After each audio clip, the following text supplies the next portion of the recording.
Good evening, ladies and gentlemen. Would you please give a warm welcome to the hosts of the SWA Happy Hour, Dom and Chris.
Chasing tail, got indicted for blackmail. My last drug test was a fail, and HR snitched on me. Oh, I'm getting nothing for Christmas. The wife and my boss are both mad.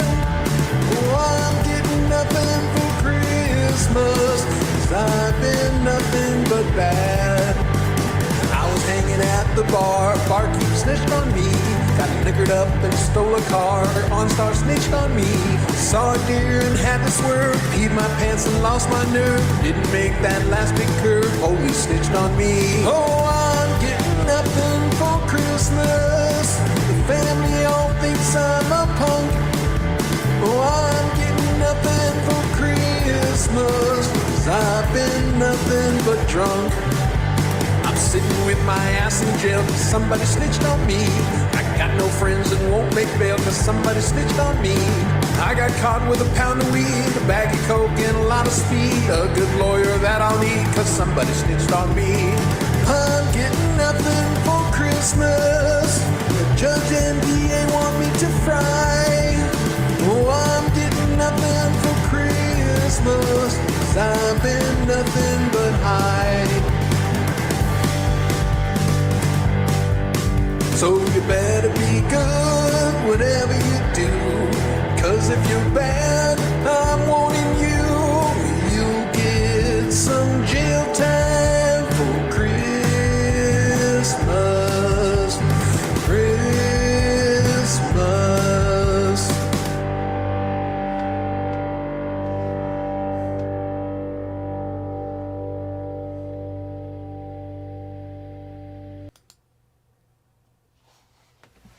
And good evening, everybody. How we doing?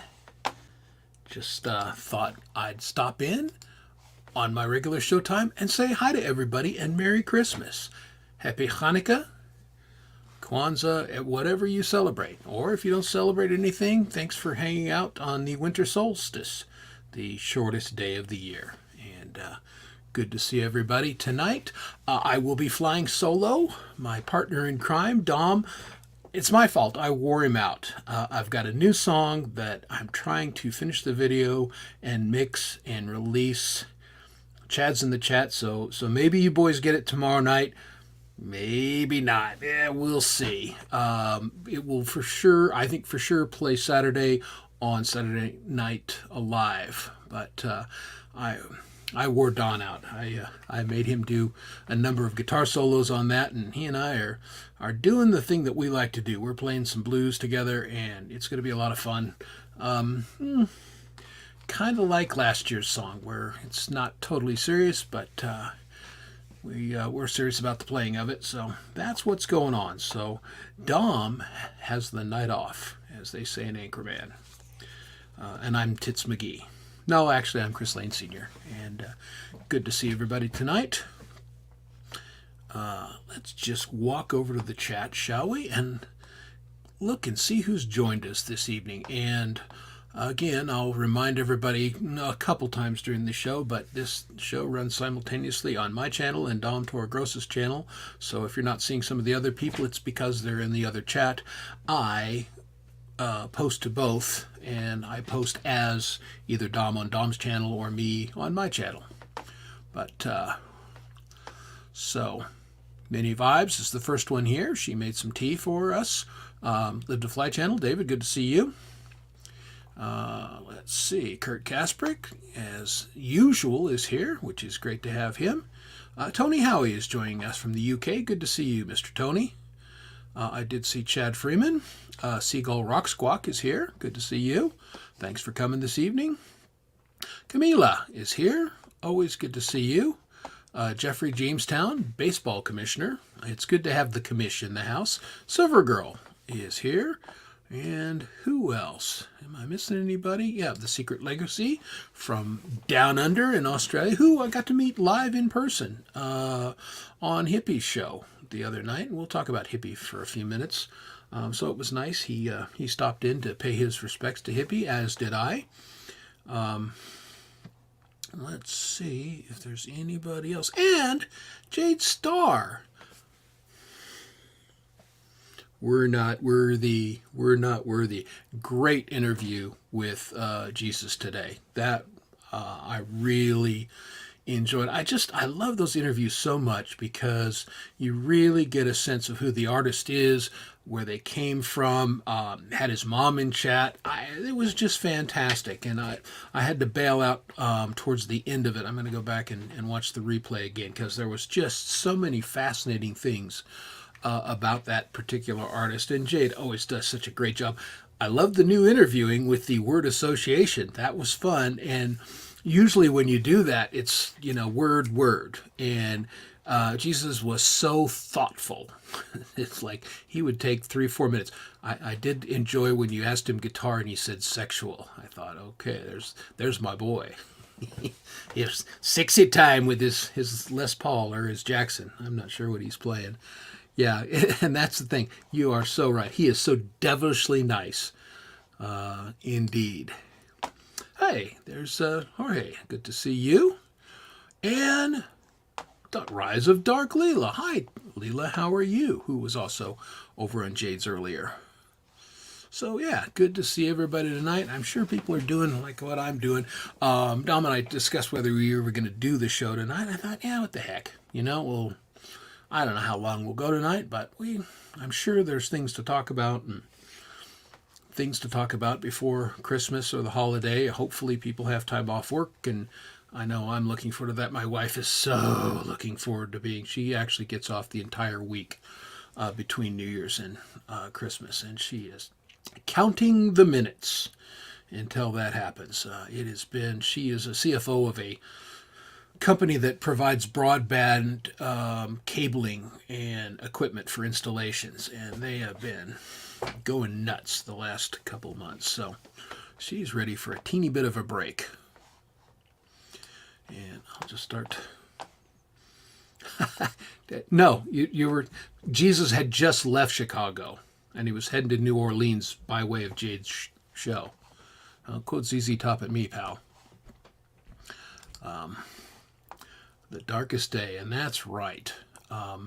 For a guy like me that loves being outdoors and loves the sun and everything, this is almost my least favorite day of the year in some respects because, again, it's so short, it's so dark.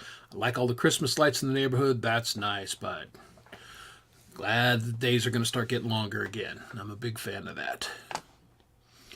Let's see.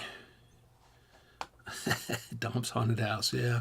Dom is, like I mentioned, I wore him out on my song.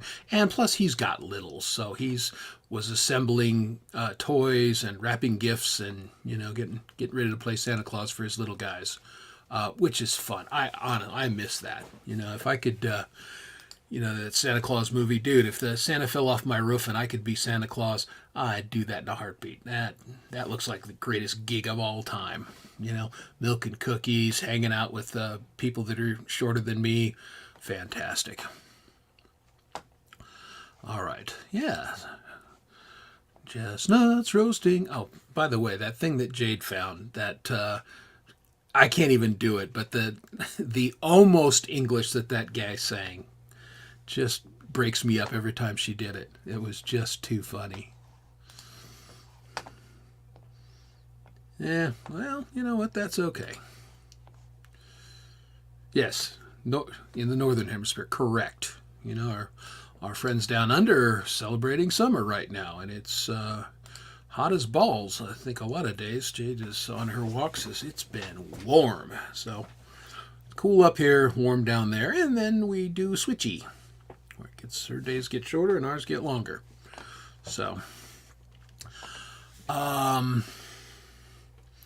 so what's gonna be on? As I think many of you know, Metalhead Hippie is taking a little bit of a hiatus. He's getting his health house in order. He probably put it off a little too long, and so he is taking a break while he does, and he's doing great. I mean, the dude has lost, I think he said 35 pounds in about a month and a half, which is friggin' impressive amount of weight loss. And but I guess his blood pressure, cholesterol, let's see, none of the numbers were good. And he went and saw the doctor, and the doctor said, we need to make some changes, and he's doing it.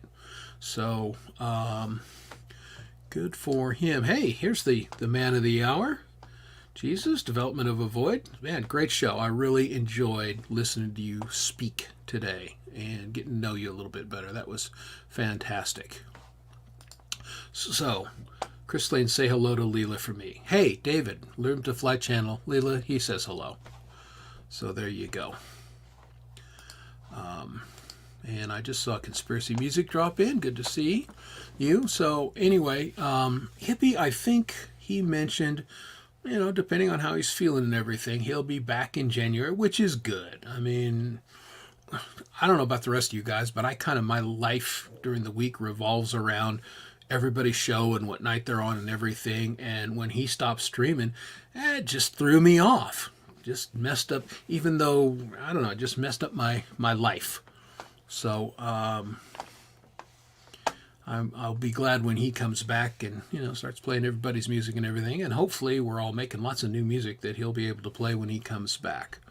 But he, like he said, sometime Wednesday. And Lori's Mishmash was kind enough to put together a little, hey, and of course I got on there and cracked wise, and I said, it's nice that we did this before the guy's dead. Usually that doesn't happen. I was going to make a little bit darker joke, and I talked myself out of it. But it was good that Hippie saw that people, actually give a shit about him and want to make sure he's doing well. Jade, as we know, has been taking better care of her health. She's decided she wants to slim down and, eat a little bit better. She's doing it and has lost some weight. Yours truly, Hippie, and then Jade kind of inspired me, changed my diet completely. And as soon as we figure out where the scale went in the house after Christmas decoration, I can see how much weight I've lost, but I'm definitely a little thinner. And I certainly feel a hell of a lot better. And I felt good to begin with, but doing this intermittent fasting, I know I'm eating less, and I feel like I have more energy, and just it's a good thing. So everybody out there, eat, drink, be merry, Christmas and everything. And then come January, don't do what a lot of people do. It's like, well, I'll make a New Year's resolution. I'll get in shape. Don't do that. Just be mindful of where your health is at and what you put in your body, and do a little bit better. Take some small steps and do better for us, because we want everybody to hang around for a nice long time. So I'm trying to get, yeah, there we go. Yeah, it has been an adjustment, and I'm trying to catch some of the chats. But yeah, you're right. Hippie is good people, and has been good people for a long time. Yeah, and absolutely. So you can tell me in the chat how much you love me. I mean, I already know, but you can tell me. I'm good with it. Anyway, let's see. Yeah, I think David is over on Dom's chat.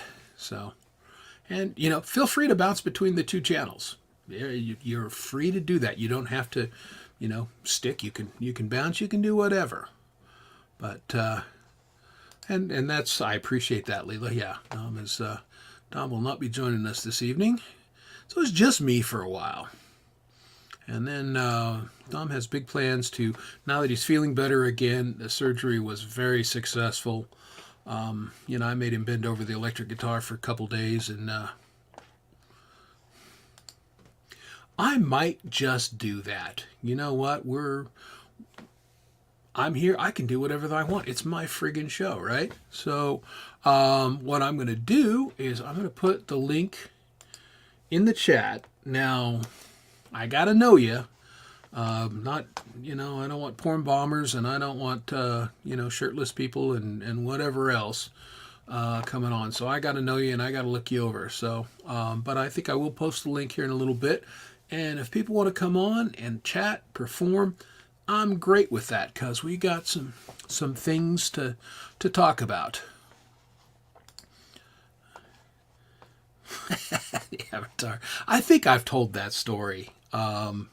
If I haven't, everybody was getting into the AI, and I want to be a cool kid too. So but of course I want to be a cool kid with no budget. So I went to one of the free ones, and I can't even tell you the name of it. The name escapes me, but I just said I want a warrior looking that dude that kind of looks with blonde hair that kind of looks like a lion. And this is and that's the only instructions I gave it. This is what it gave me.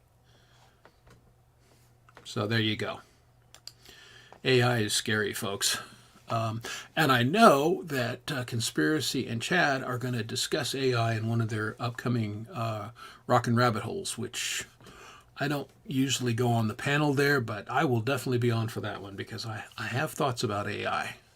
I have thoughts about a lot of things, but I keep a lot of thoughts to myself. So, and Chad, you're so nice. Just kidding. And blueser and folk punk, and trying to look at the chat. When you're a one-man band, it's kind of those. Jade's been doing it forever. She's great at it. Hippie's great at it. Yeah, there's what I was talking about right there. In January, yeah, they're going to do a show on AI, and I think it's going to be good. It certainly is, because so many musicians in the community are using it for video production, and I actually used it to generate a couple photos that I couldn't find for the song that I'm working on with Dom. I needed a brightly lit bar that was decorated for Christmas, and I searched the internet and couldn't find anything either high res enough or looked what it wants. So I told AI to make me one, and dadgummit, it did it. And it was pretty good. So, rock and roll glory holes. Yeah, I don't think we're going there, Slobberjaw. Midnight Bandit's here. Good to see you, Midnight. How are you, buddy? That's our friend Jared up in Canada.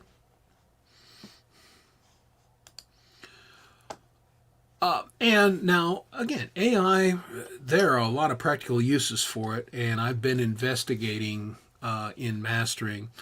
I mean, I still use pretty low-tech recording stuff, but, I like to up my game all the time as much as I can.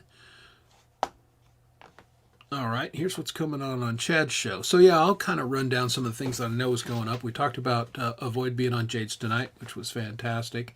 I thought I'd come on and yap at you guys for a little while. We'll play some music. We'll maybe get some people on panel. We'll just see what happens. And then tomorrow night, those guys will be doing their usual Friday night. And then Saturday, we've got... what right here, what Chad's put up, be 6 hour. It'll be pretty awesome. Chad always runs a great show, and this will be his last one of the year. So hang out with Chad. That's 2 o'clock or 4 o'clock Eastern. I suck on the times, and I apologize for that. And then usually Pendar and goes live, and then of course Dom, Michael Songs, and I will do Saturday Night Alive, starting at 8 o'clock Eastern, and then we'll roll around to Sunday for the Rockin' Rabbit Holes, and then guys, then it's Christmas, and then we'll start thinking about the new year. So, Stringman Sassy is a weird name for a band. I would agree. All right. Okay, yeah, that was the thing that I was going to mention. So 4 p.m. Eastern, so I had that right almost. And then for tomorrow night, when they say block party, you can stream it on your channel as well. You can join the panel, you can hang out with them. It's a lot of fun. I probably won't tomorrow night. I'll certainly hang out on the stream. I always do, but I don't think I'll join the block party because I'm going to be running the show tonight, and I just don't want to work that hard. So, all right. Here is the link. If anybody wants to come up and join me on panel, if anybody wants to come up and play a little bit, I will not be playing tonight. I am going to keep my powder dry for Saturday. But we'll be playing some songs Saturday. We have a fabulous lineup of folks that will be doing our mini sets. And watch me blank all the fabulous lineup that it's going to be. Dark Lalo will be there playing a set. We will have Hugh Caldwell, health permitting, from Scotland. Lady Campion will also be on, again, health permitting, but believe she'll be good. Who the hell am I blanking? We have 4 people actually that are going to do it. Doggone it. Who am I missing? I have so much going on that I can't always remember all the stuff, but it's going to be good, so be there Saturday night. And then on the 30th, Dom, Michael, and I will be the mini set performers, and we're going to go out with a bang, and we're going to run that last show, and then we're going to give it back to G-May. And we will take a break, and we'll go play on his show for a while. So yeah. That's what's going to happen. All right. Well, speaking of people from Canada, I'm going to invite up our friend Jared. You know him as Midnight Bandit. Welcome to the show, Jared. How are you, bud? It's wonderful. You can hear me fine and everything like that. All good. Yep. Sounds good. Yeah. Welcome. How are you? I'm doing really well, actually. There were some complications in my life with my car. I had to get it fixed, and it cost quite a bit, a pretty penny, but we got it sorted out, and yeah, here I am, enjoying life. Well, good. And thank you, Chad. Chad whispers in my ear. He's like a great producer who's not a part of the program, but Katie Tidmore is the one I couldn't remember. My goodness. And she is fabulous. I'm a huge fan, which of course was why I couldn't think of it. So look like a total ass on my own show, because that's what I do. And hey, speaking of guys that play live, there's Mike from Rhodey's Jan Cave, who is taking a little bit of a break along with Hippie because he's not having to mod, but hopefully you and the boys are getting together and playing. I don't know if you're doing it, if you're going to play. So vibes jump to Chris's channel. Ha! I stole someone from Dom. So great. Well, what else you been up to? You getting ready for this holiday, this Festivus for the rest of us?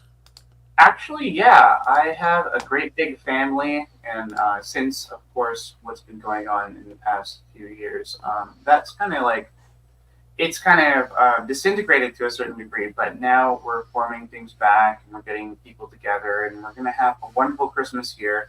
I think that I've learned so much, especially from the community, especially from people like you and everyone in chat, and, every single person in this video right now, like that's here, you're all contributing to all of our mental health and our ability to connect with the people that we love in our lives. And I just find it amazing. I've learned so much. Well, that's fantastic. And I think that's really a testament to some of the people that hang out here. because, man, we all struggle depending on what time and what's going on in our lives. And you can be doing great and you can have an event that throws you for a loop. And, we're built to be in community with one another. We need it. And so this is a good place to be because people are really respectful to one another. They're kind-hearted people. They reach out. Dom said, of course, I texted with Dom every day because he's my man. But a lot of people made sure that Dom was doing okay. And people checked up on Jade when she dropped off, not through her own fault. People have been checking on Hippie. I know you and I have conversed back and forth. And it just happens. And I think that's a fantastic thing. We need to look out for one another. I think that attitude that we have, like that we're continually trying to figure this craziness out called life, especially when there's things like, just chaotic things going on in the world. If we can, become more helpful, kind of impactful people in people's lives, then, I think, to put it frankly, I think we're all carrying each other forward. I think every single time you say hi to someone in chat that you've never seen before, every time that you lend an ear to someone or listen or even contribute, it's an opportunity, right? So. Yeah, absolutely. And I know for me personally, 2000, like Jade loves to call it, the inconvenience. That was a low period for me because I was taken out of my community. I know I've mentioned this in the past, but for those of you who don't know, my thing was I played in church. I was very involved in my church. I played every Sunday and, and hung out with the musicians and, that was my community. Well, when they decided that you couldn't go to church anymore because we could all get some kind of bug, it really threw me for a loop. And that was a very low period. But I started doing some recording and reached out and found this community. And it's become my new church community. Honestly, when I was able to go back and everything, it wasn't the same. And I found that on many levels I preferred this community, even though, we're of all kinds of different stripes and, religious backgrounds or even many non-religious backgrounds. Doesn't matter. We have a commonality here that I find the community is better than the community I had there. So I'm happy to be here. And my mental health got way better and I got back to being the person that I was before all that horse shit. Well, when I think about religion and stuff like that, I wasn't raised religious, but I can understand from a certain point of view that when you have a connection with people around you and you're all trying to bring each other up and you're trying to create positivity in this often dark world, that having that place where you can't congregate can be a huge challenge. And if anything, for all faiths, all religions, anyone who's trying to make the world a better place with their thoughts and prayers and everything like that, I think more power to you. I may be less, religious than other people, but I am compassionate and I want people to find their best selves, I think. Sure. And I know we're going to have a lot of, as people, not just me and you, but we're going to have a lot of disagreements. But if we can all get together and create a space where we can be together and heal, you know what I mean? We can. Yeah. Yeah, absolutely. Well, the religious aspect is one thing. Leila and I had a brief discussion of this and everything. She doesn't agree with me necessarily, but I believe that we all worship something, not necessarily God. Some, people in Washington worship power. Probably people in Ottawa do the same. I'm sure that's true across the world. Some people worship nature. Some people worship themselves. Some people make an idol of their spouse or their kids or whatever. But stepping back from that, we were built to be in community with one another. Yeah. There was no lone cavemen. They tribed up and they stuck together, and that's why towns formed, and that's why cities and then countries and all of that were built to be together with one another. And Yeah, and I don't think that's only just purely survival as well. I think that there's so much power and so much beauty in being able to, connect with other people and have a back and forth and have our ideas validated by other people, right? It's great. yeah, exactly. Well, and that's it is a strong word, and but I'm very specific that I use this word in my experience, and I've been around the sun a whole lot of times. There is something that people live for, worship for. That is their end all be all, and they may not even recognize it. I certainly at one point in my life worshiped certain things, and now it's different. And yeah, there we go. See, Chad worships Britney Spears. I So like it. I like it how Jordan Peterson, another great Canadian, he he says there's two types of people in this world: the people who want to bring about destruction, and the people who want to bring about the removal of pain and suffering, if possible. And I think if I'm going to worship any practice, that's going to be what I want to worship: is removing harm from any situation. That's all I focus on. yeah. Well, and now see, this is, and I tend not to get real heavy. I like to keep things Mm. light, but now I've inadvertently touched off an interesting discussion here. But Yeah. many vibes, idol worship, and that's a good way to put it. We all have idols in our life. For many people, it's money. We idolize money. It is our be all. Again, power for some people, could be fame. Most of the people that go out to Hollywood and everything, they really want to be worshipped as celebrities, and they're chasing that idol of celebrity. And there's all kinds of ways to. And What does and Clay have also to say? Time. Yeah. also it's different in Canada because I mean our celebrities are viewed differently than down in the States. There's a different culture around celebrities, I think, in the States. Since your media is so Probably. strong, right? And Yeah. and here in Canada our media is a bit different. But yeah, no. Yeah, this is a side this is completely different, but I'm gonna say like as far as Canadians go, for being a small country, we're smaller in population than California. Like Right. the good music that comes out of Canada is pretty amazing. Hmm. Would you agree? Oh well, sure. I mean, Yeah. what else are you going to do up there, right? You can only watch so much hockey. Oh yeah, no, you're wrong. I'll show you. Well, Come trust up, me, we'll watch I'm a some. huge hockey fan, as I Yeah. think people know. Well, that's what I was just when I looked down a minute ago. My brother's at the Avs game tonight, and he goes, does it look as bad on TV as it looks in person?" And I just said, "Dude, I quit watching." Well, I don't know what's going on with the Avs right now, but they are not playing very well. my parents, no, not my parents. Sorry, my aunt and uncle won this ticket to be in a suite, and that's like in the arena. It's like a little apartment that overlooks Oh yeah, stadium. And oh wow, that was an amazing time. We watched a Canucks game. It was Canucks against Bruins, Boston, right?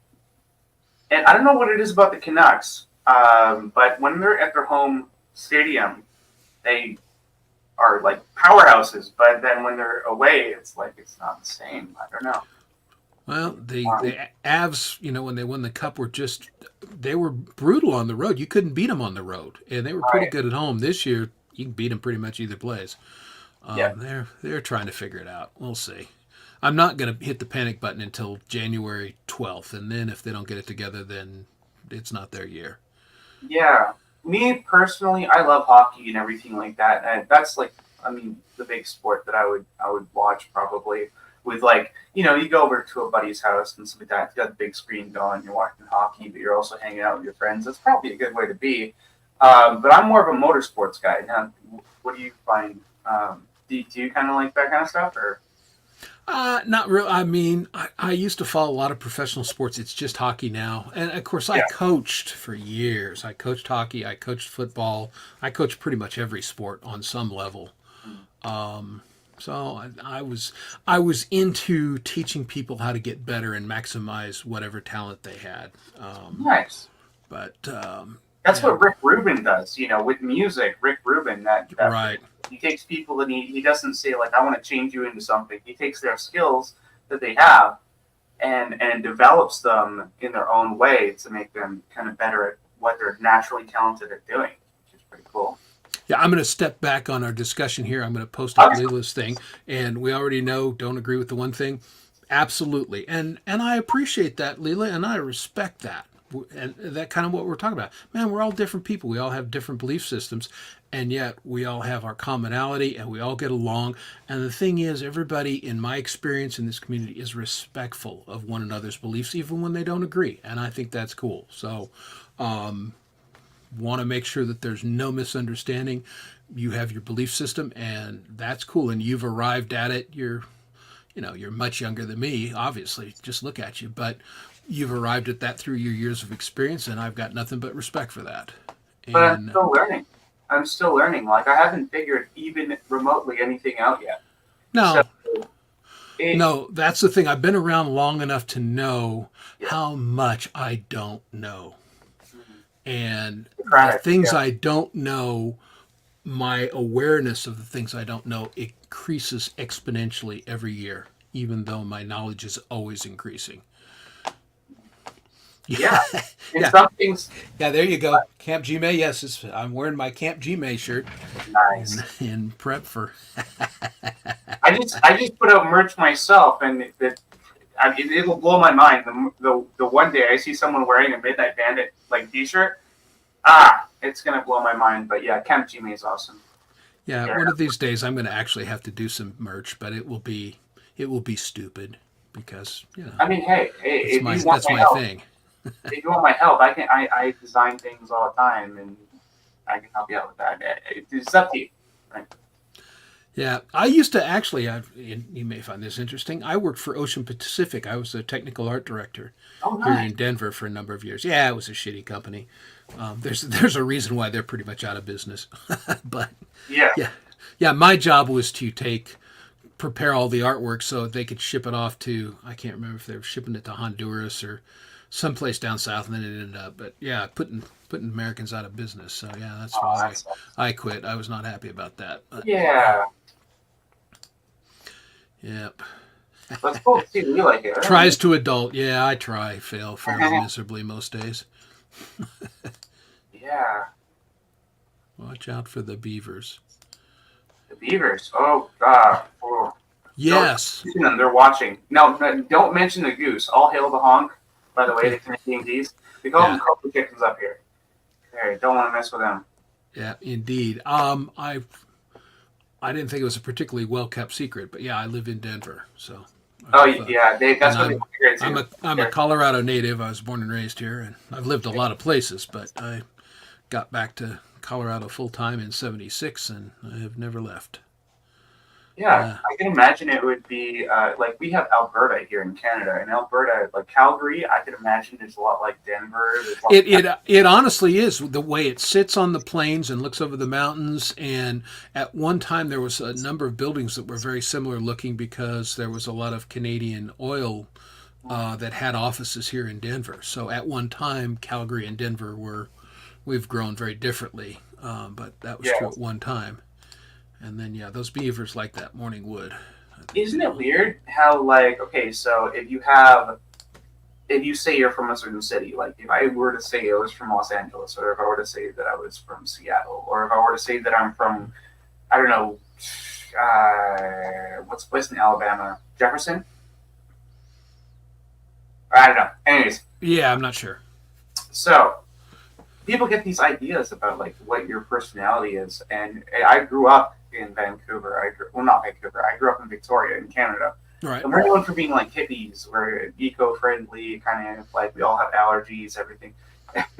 So the whole thing is that I'm supposed to be like the people around me, but I grew up as a black sheep. So it's like, how do you fit these people into the cities?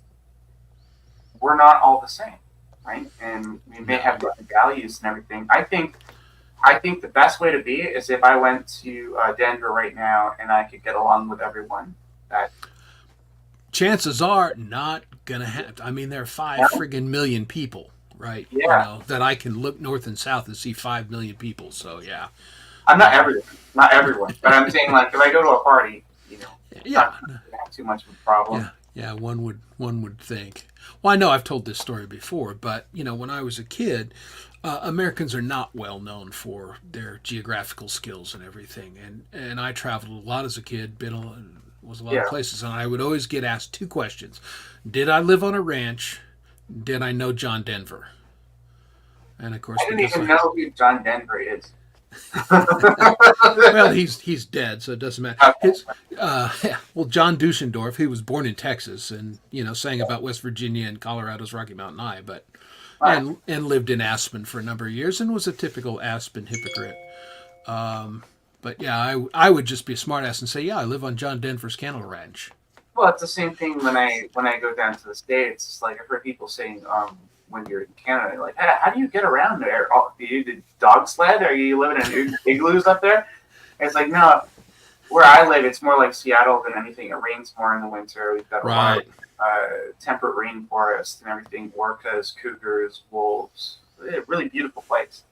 I live on an island that's just slightly smaller than I had it in my head, but no, it's the same size as like New Caledonia, and you probably don't know what that is, but it's a giant island out by New Zealand. Anyways, it's a country. Yes. It's a country, and then our little tiny island it could be its own province as far as I'm concerned, but I think that would make people happy, but I don't know. Anyways, I'm rambling. Yeah. No, So what? I'm sorry if I'm kind of like disrupting the entire flow of this show. Like, what do we do here? This is my first time being here. What do we do here? That's an excellent question. Let me get you up to speed. Dom and I get together usually about 4 minutes before the show, and we ask each other, do we have anything to talk about? And the answer is usually no. So then we go live and we just see what people want to talk about in the chat, and we just flow. And this show has been known to go on for 4.5 hours. And we'll talk about movies, we'll talk about food, we'll talk about whatever. And, you know, again, we got on a slightly heavier discussion than we normally get on this show. I wonder, but that's all right. I wonder, yeah, it can be heavy sometimes, but obviously we moved gracefully through it. And then, what else can we, I think if we're going to have some fun on this show, like, I don't necessarily watch movies very much, and I'm sure you don't necessarily play video games, although I could be wrong. No, I'm a boomer, and no, we suck at video games. Yeah, well, it's all I good. own them, I just don't play them because I suck. Yeah. So, music. So let's cross the generational gap. When I was growing up, I used to listen to all my parents' music because they would play it as they were having a good time on the weekend, right? And I'd listen to Cat Stevens. I'd listen to ABBA. I'd listen to BTO. That's Bachman Turner Overdrive. I'd listen to lots of different kind of Love rock. BTO. Yeah, and I just had I developed a craving for listening to. If I'm going to be a musician, I have to listen to everything because there's always something I can take from any kind of music. I don't want to get too caught up in what this entire culture behind any genre is. Like, I'll listen to anything, even pop, country, metal, jazz, every single genre, classical, and because there's always something. There's always something sitting in my subconscious that's like, hey, that was that cool thing that classical composer did, and I can put it in my music, and then it'll differentiate me from other people, right? Yeah. And that's obviously being an American. You're very much all for independence and kind of like carving your own path through history, right? So the more you can be like yourself, the better it is. Well, I think that's where most of us, I think, I didn't necessarily try and be anybody else because, bluntly, didn't have the skill, self-taught. And I certainly was influenced by many people, but I can only play like I can play. And that that used to be kind of a bone of contention with some of the worship leaders that I had over the years. They'd say, "Oh, hey, I want you to play blah blah blah like this guy or like the record and everything." It's like, I'm not going to do that, just so you know, because I'm not that bass player. I don't know that guy, and he don't know me, and I'm going to play it like I play it. So and it's crazy because like when I try to make a song and I try to go out of my comfort zone and I try to do a cover or a remix or something like that, it ends up sounding like me every time, and it ends up going off in a direction that is completely different. It absolutely should. Yeah. You know, I can sound like some people. I don't do a lot of covers, and if I do a cover, it's just because I really like the song and I think it's going to be fun. But yeah, I wasn't looking to necessarily be anybody, but I listened to so many things. When I played professionally, I mean, we were basically a hair metal band because that was the era, you know, early 80s and everything. But even that, we didn't kill ourselves. We weren't, even when we played covers, we weren't trying to sound particularly like Van Halen or Dokken or whoever else. We just did our version of whatever song, and off we went. And of course went nowhere because we weren't good enough. Well, sometimes that's the case, but a lot of the time, it's about being in the right place at the right time. You don't necessarily have to have the biggest skill in the world, but look at someone like Etriani. The guy is a genius. You know, what is stopping him from being all over the radio? Nothing, literally nothing.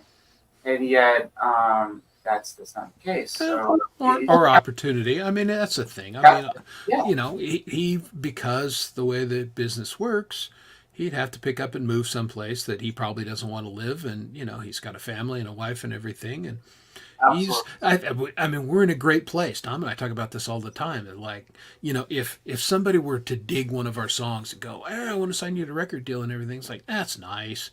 You know, I'm 61. I'll be 62 this summer. I'm not going out on tour. You know, happy here at home. I want to live in the mountains. I want to go hiking. You know, again, somebody wants to buy one of my songs and put it in a movie, great. But I'm just doing this for fun. You never know what other, like, we've got a large community and everyone has different kind of like places they want to be with their music career. I personally like, I don't necessarily need to be in front of a stadium of people, but it would be nice to kind of like take my beats and play them in front of a crowd at like a local club. And I know that touring takes it out of you, right? But I think eventually I want to get my stuff into video games. That'd be cool. Because then I remember when I was growing up, I'd always play video games, but something that was always in the background and something that always kind of like brought everything up and amplified it was the music. Oh, absolutely. No, interesting you should mention that, because that was one of the things Avoid said on the interview today, that video game music was huge for him and really was very influential in, you know, his musical development.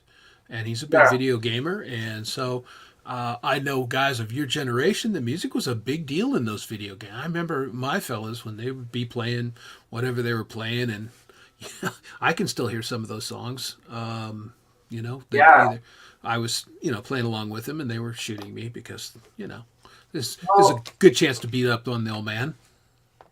Sometimes it's really amazing the limited hardware that they had to work with, like a sound chip. They only had a certain number of channels to like. No, it was pretty limited, especially those early games. Yeah, I actually sent a development or Jesus. I sent him this song that I heard on the Game Gear, which was like the Game Boy, but it was high tech, and no one bought them because they were like really expensive. Mm-hmm. But they had a backlit screen, so I remember with my Game Boy, I would be trying to play it as we're going on a road trip, and it'd be at nighttime, and I could not see anything, so I had to get under a blanket and have like a flashlight on it. Just stuff people don't have to worry about anymore. But you know, like I sent Avoid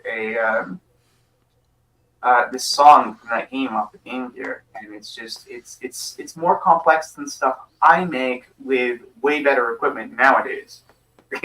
Like, yeah, isn't it funny? Yeah, no, when I bought my kid his first drum set, his beginner set was 9-ply maple, and the stands were as thick as the touring band stands that I used to set up when I would roadie. And Right. and he got this when he was 9 or 10. And it was the equipment that was accessible was so much better. It was like not even funny.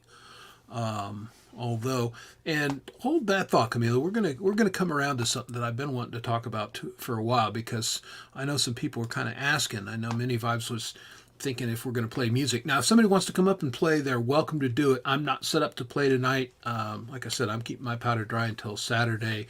This is the talk show portion of this for me. But if somebody wants to come up and perform live, I would gladly have them, and I'll stick the link in there, and you can come up and say howdy hi. And I will probably play some music, some videos from the community, because we have a nice community playlist, especially when I want to take 5 and go kiss my wife goodnight. Hey, Chris, I gotta take a break for like 2 seconds. Would you mind playing one of my songs? Is that possible? I wouldn't mind at all. Let me go. It will take me a minute to find it. Or you could do me this solid. Grab the link, put it in the private chat, and then I will put it up. And we'll do that, because that would be great. We can hear a little Midnight Bandit, what we're talking about. And then when we come back, we can talk about performing live and some of the things that I'm seeing in the chat here and address some of that. So, yeah, shoot me a link in the private chat there, Jared. And I'll be happy to play one of your songs. We have played your songs on this show in the past. Although I think it's been about a month or so, maybe even a little longer. This song I'm about to send you may have a pejorative in it. Not pejorative, but a swear word. Yes. Oh, what the fuck? Are you kidding me with that bullshit? I want to make sure you guys. It's pretty raunchy. It's a pretty funky tune. Okay, be prepared. Hey, I like a little naughty. It's kind of what I do, so I'm fine with that. And by the way, if I might say, I don't use samples very often. Like, it's not. I don't download other people's melodies. I actually draw them in one bit by bit. So if someone says like, "Oh, that bass line was really cool," I get an extra hit of dopamine because I'm like, "Oh, I literally handcrafted that." So. Nice. Yeah, anyway, I don't mean to toot my own horn, but no, you know what? I've got zero issue with that. And again, after we come back from this song, we can discuss that a little bit, because tooting's one horn to an extent is a good thing. No. Hit the right button, dummy. Present screen. You got it. All right, here's a little something, folks, from Midnight Bandit. Thank you.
And now I'm unmuted.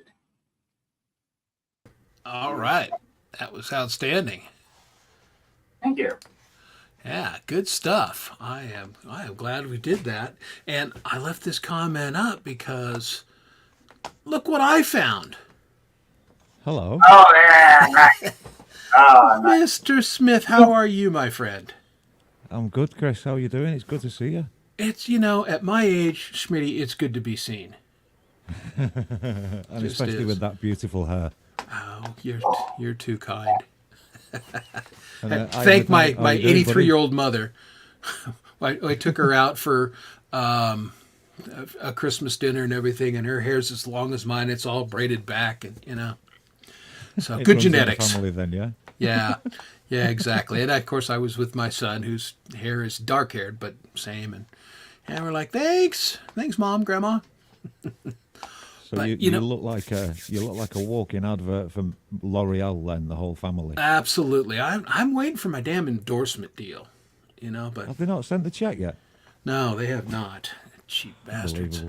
Unbelievable. Unbelievable. But man, your timing couldn't be better because we're seeing in the chat over there that the people are talking about performing, and one thing that I've been wanting to talk about on this show for a long time is developing confidence. Okay. And it's one of those things. I think that's what all of us have, certain insecurities. Certainly, I remember vividly going back in 2000, the first time I ever posted something I recorded on GarageBand Users Group. And my finger must have hovered above the send button for an hour. And I was used to playing live. Like I mentioned, I played live every Sunday. I didn't think anything of it. But then putting yourself out there on the whole internet is a whole nother thing. And when I started performing live, again, then I had to get back into a different comfort zone because I'd always been basically a side person, the bass player, and I'd do some backing vocals or whatever. So being the guy, developing the confidence for doing that, it took some time. And what I'm seeing in the chat is I think a lot of people want to dip their toe. And I'm just going to encourage you. And I know Mr. Smith would encourage you. And I'm sure he has many things to say about this particular topic because he's been a pro musician and a producer, a recording engineer for a very long time. Man, you got to just step out there. And Yeah, exactly. And I think I've walked a slightly different path to some people. So now the opportunity is there for people to, you can do it and you can put it on the internet and you're not exactly on a stage anymore. You don't have an audience in front of you. You can't smell them. You can't see them. There's no hot lights on you anymore. There's not the same sense of adrenaline as there is on an actual real stage. So I think it's there's a nice boundary with the internet now between you and the audience, if you like, as a performer. And I come from stage, effectively. I've done it since I was this big, but I'm used to being out in front of real people. So I find this really quite relaxing, being just in front of a GoPro on a stand and with you on a screen in front of me. I'm in my own space. I've got a coffee. I've got all the things I need. It doesn't have to be sort of now the same. It's not got the same impetus on it. And it's a much more relaxing experience now. So I think, and the main thing is with it as well, is that you'll have seen it. So since the world went mad and we all got put inside our little prisons for a while, the world seems to have become much more accepting of anything, to be honest. So we don't need Hollywood production anymore. People want real things. And they want real people and real experiences and real conversations, and I think that should really help anybody who's going to try to do it, to just be themselves. Just be yourself. Literally, just be yourself. Don't try anything. Don't pretend. Don't try and act. Don't think that people expect anything of you, because they don't. The only thing that an internet audience expects of you is to just be yourself. And Smitty, Yeah. I hope you don't mind me adding, but we as people, we as human beings, right, growing up in the society and seeing cool people all around us, like, our friend was so cool, and we'll never be that cool kind of thing. We all have that kind of subjective experience of seeing other people as way cooler than we could ever be or whatever.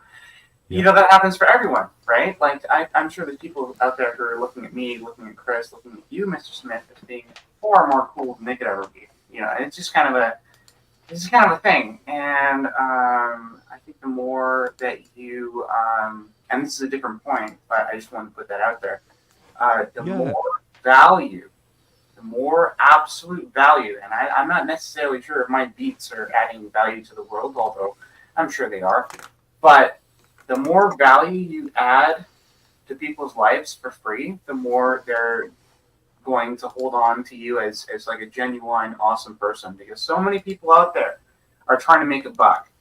But here in this safe space, here in this place where we're all here to root for each other, unlike a club where you're going there and you're meeting absolute randoms who just completely hate what you've got to give them. You know, in this internet landscape where we're in a community that everyone's here for who we are, our flaws and all, warts and all, you know, it just, it may be slightly easier, but then we get to refine who we actually are and become better. Sorry. Yeah, absolutely. And I think key to that point that you're making there is that, so we all exist within this universe, but only each of us can fill the space that we've been allocated. Nobody else can fill it. So only Kurt Kasprick can fill Kurt Kasprick's space. Only Pendar can fill Pendar's space. Only Chris, only yourself. As individuals, only you can fill that space. Nobody else. And that space is perfectly filled by you. So you don't need to worry about it. You know, cool is just accepting what you are, who you are, and getting on with it. Yeah. That's it.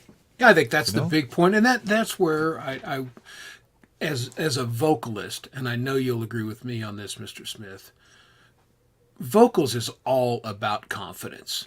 Just being comfortable with who you are and going, I can sing, here's my thing, here's what I have to say.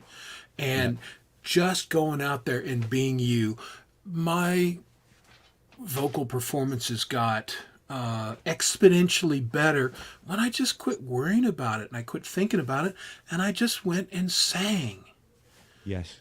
That's the key. And that's the thing I want to get across to people is just go out there and have a little confidence in yourself, and you're going to make mistakes. Yeah, I screw up every single time I play live. Every time. Without question. The only thing is, how much of it can I slip past you? That's the only game to be had, because I guarantee I'm not going to play it like... I mean, I'll record something and then I don't play it for a month or so. I have to go back and learn my own damn song. And I don't always remember it the same way that I recorded it.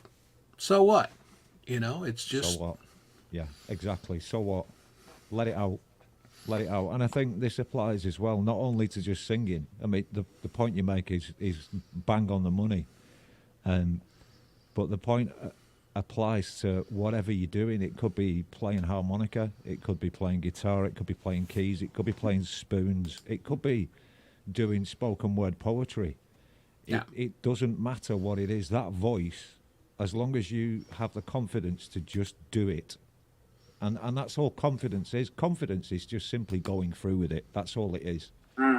It's nothing else. It's literally taking the step. You know, I think there's a lot more made of this word confidence than there really is. You know, it's literally just taking the step and doing it. That's all it is.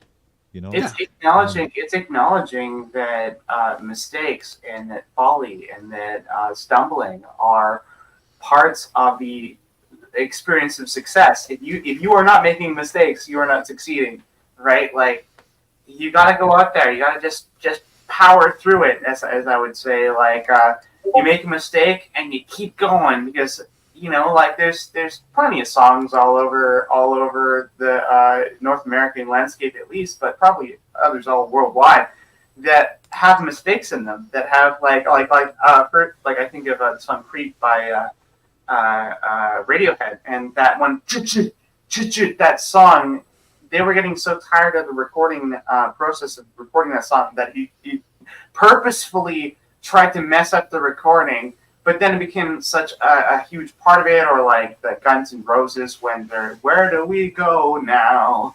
That was just a silly joke while they were kind of jamming along with it, but it made it into the song. And now, like mistakes are got to deal with it because it's part of your success, and it's up to you to define what's a mistake and what's not. And really, if you think that at the end of our lives, if you think that most things are a mistake, then that's up to you. But I'd say allow yourself to love yourself, and there you are.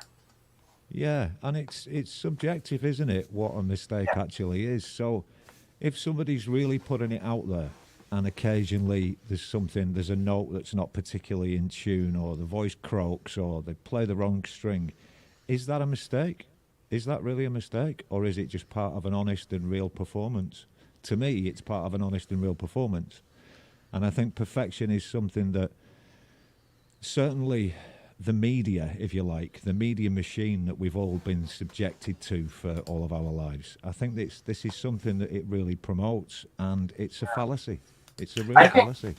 I think that when you look for, the worst thing you can do if you're trying to look for perfection is look for it. Once you stop looking for perfection, that's when you find it. No, I think the real and authentic is appealing, and I think that's a big part of why this community is just everybody is just real, and we are who we are, and I think that's just fabulous. Hey, really, we all have fear. I mean, that's fear, and you should. Fear is a normal thing. Fear keeps you from doing stupid things. But unfortunately, far too often we allow our fears to hold us back from really particularly good experiences. And I think I've probably related the story on this channel before. I'm terrified of heights. Now, I didn't know it till I was in college, and I was working for a band and got up in the cherry picker to do some of the lights. And I was like 4 stories up and looked down and went, oh shit, this is terrifying. Now, I did my job and got down, and I was glad to be down. But I realized I'm afraid of heights. But I've never let my fear of heights keep me from. I've gone hot air ballooning. I've walked across the bridge overlooking the Hoover Dam.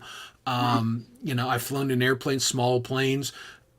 I don't let my fear keep me from having good experiences. And I think that very much applies to what we're doing here musically. I mean, we all have a fear of going out and just being terrible and embarrassing ourselves. But if we allow that fear to overtake us, then we rob ourselves of the experience of going out, having a good time, performing pretty well, and entertaining people. Yep, so that's a message to all you in chat. Like, you got what it takes. Like, get out there, put yourself out there if you want to, if you feel comfortable. And people will fall in love with your personality, no doubt. Anyways, I was going to say, I'm about to head off. I have to go get some stuff done. But it's been wonderful being here. And thank you for joining us tonight, Jared. We appreciate it. Yeah, It was nice one, Jared. We appreciate Nice it. one. all right. Thanks for stopping in. Have a Hello, wonderful Jack. Christmas and enjoy your family. Thank you. You too. All right. Yeah, Merry Christmas, mate. See you later. God bless. See you, Smitty. All right. Well, you are here, and it's always wonderful to talk to you, but it's even more wonderful to hear you play. And I'm certain that you came on for the sole purpose of playing your drums and sharing your music, and we are glad to have you. So what would you Nice like one. to do for us, sir? I would like to do a shameless plug for the band that we're performing on Saturday for 4 p.m. Eastern, the Methadone Hamsters. And I really just want to do a bit of a shameless plug for the band. Do it. Yeah? Oh, just please, thought by I could all play. means. 2 or 3 tracks or something from the Methadone Hamsters. Absolutely. Yeah? Okay. Yeah, let's do it. Let's do this then. Okay. All right. So, what should we do first? Right. Okay.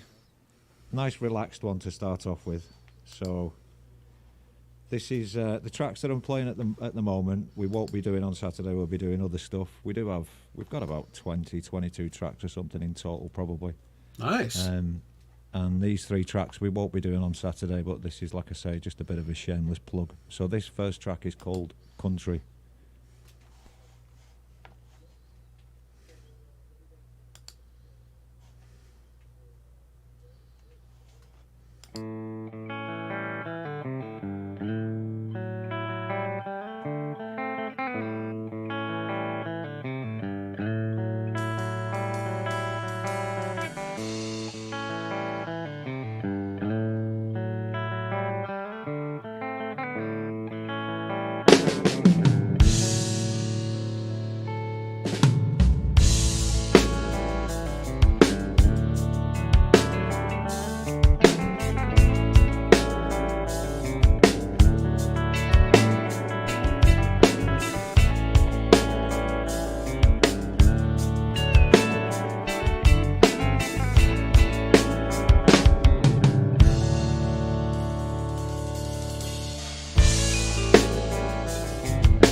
Outstanding. That sounded great, Smitty.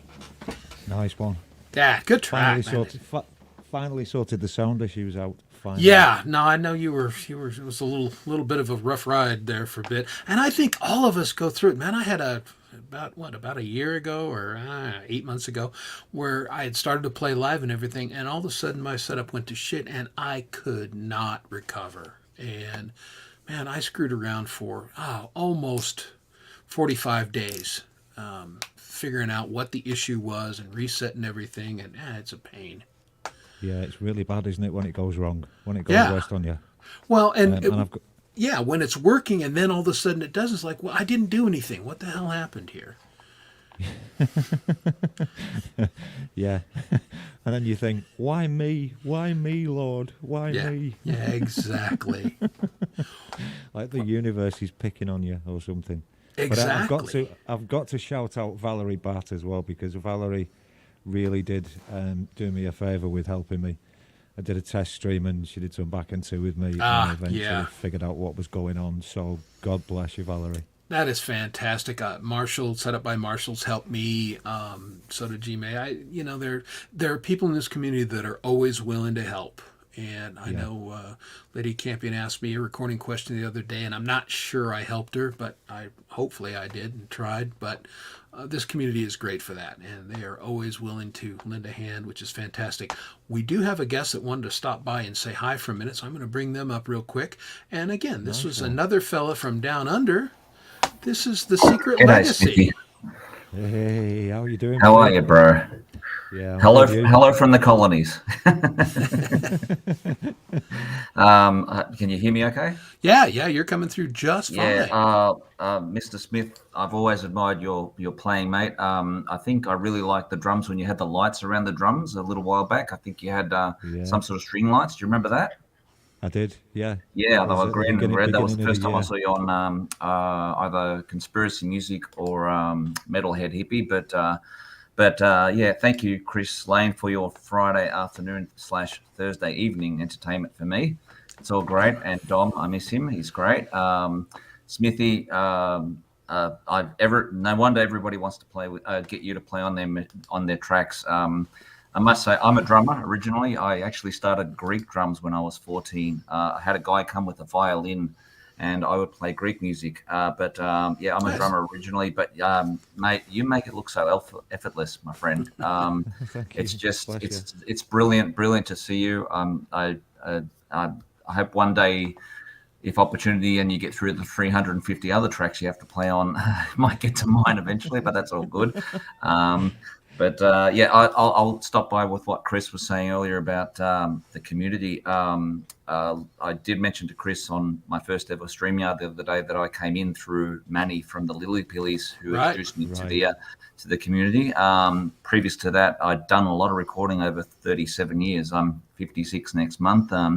Did all the recordings, the band thing, Chris. I've done the demos. I've done the studio recordings, played drums. So a kid. Yep.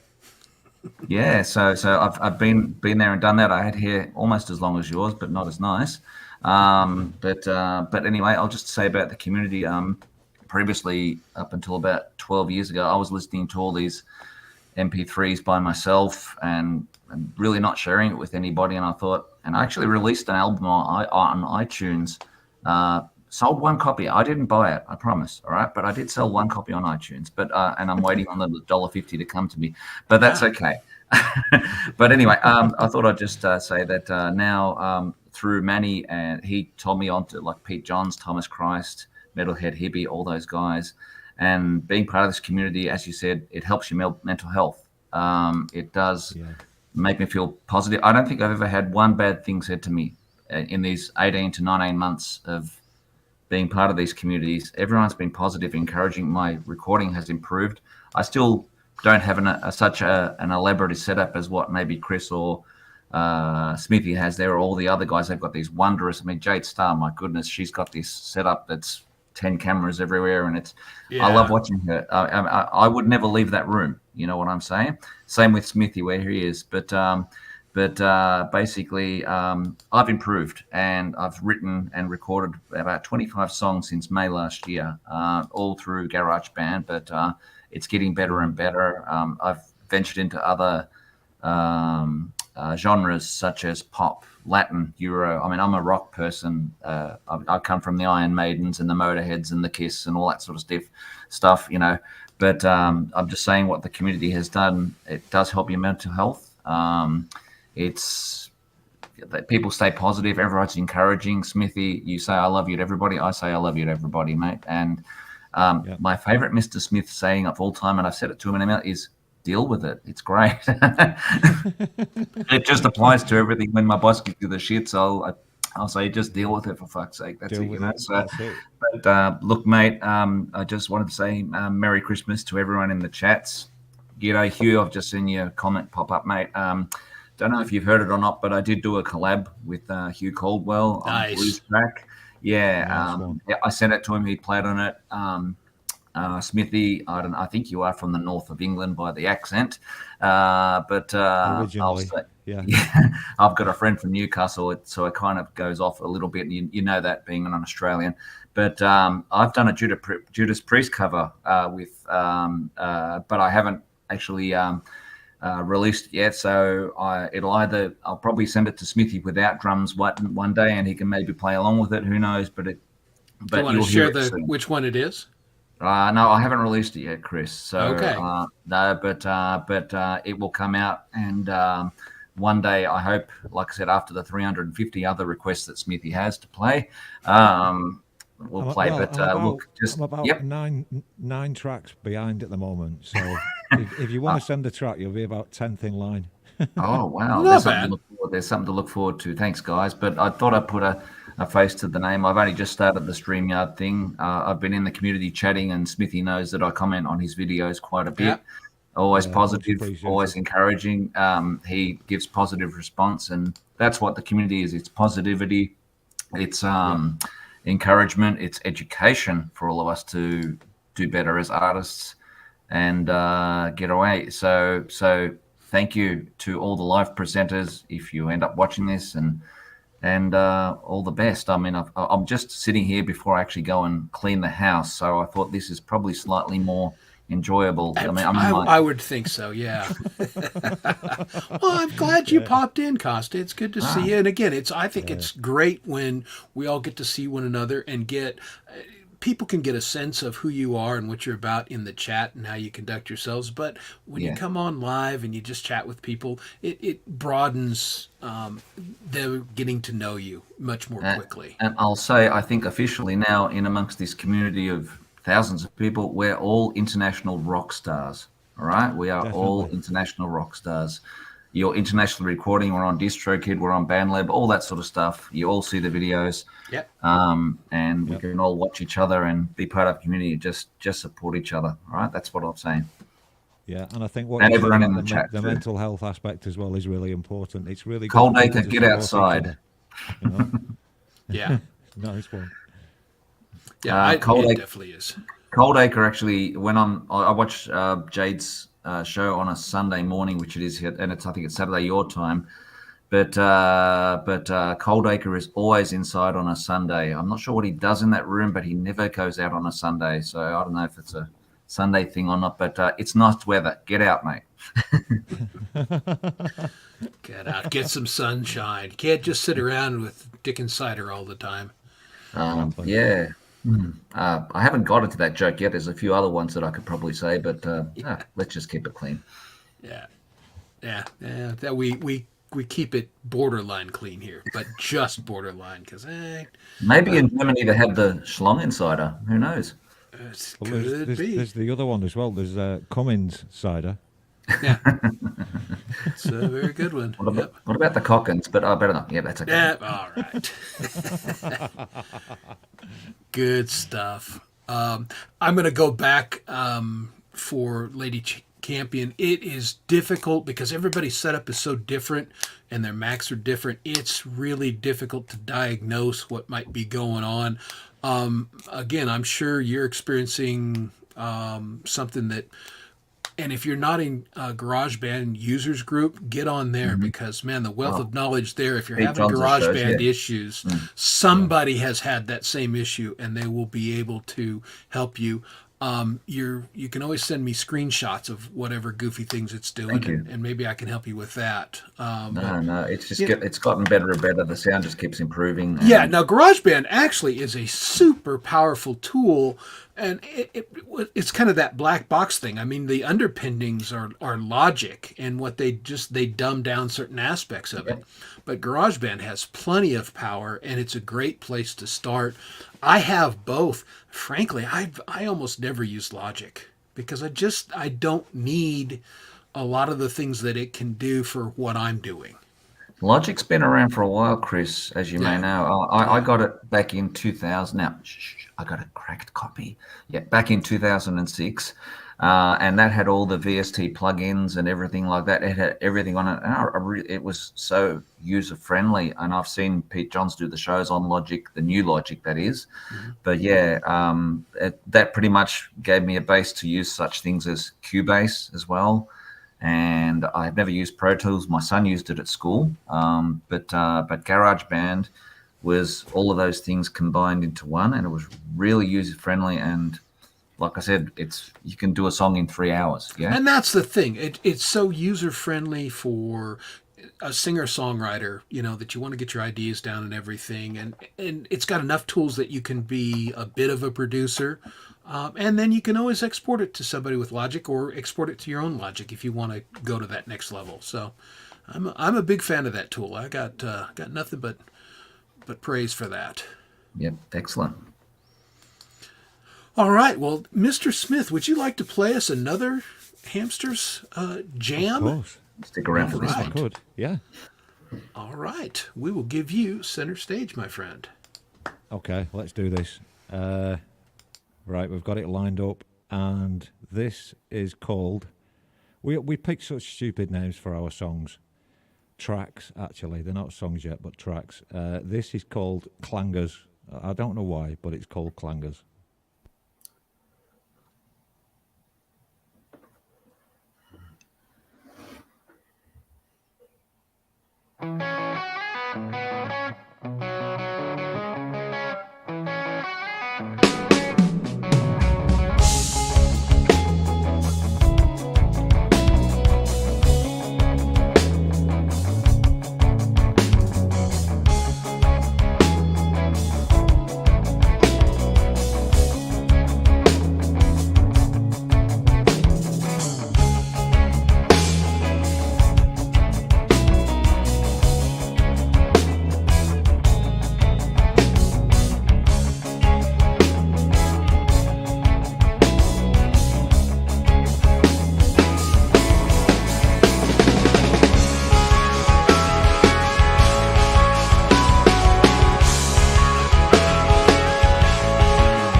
Bravo. Fantastic.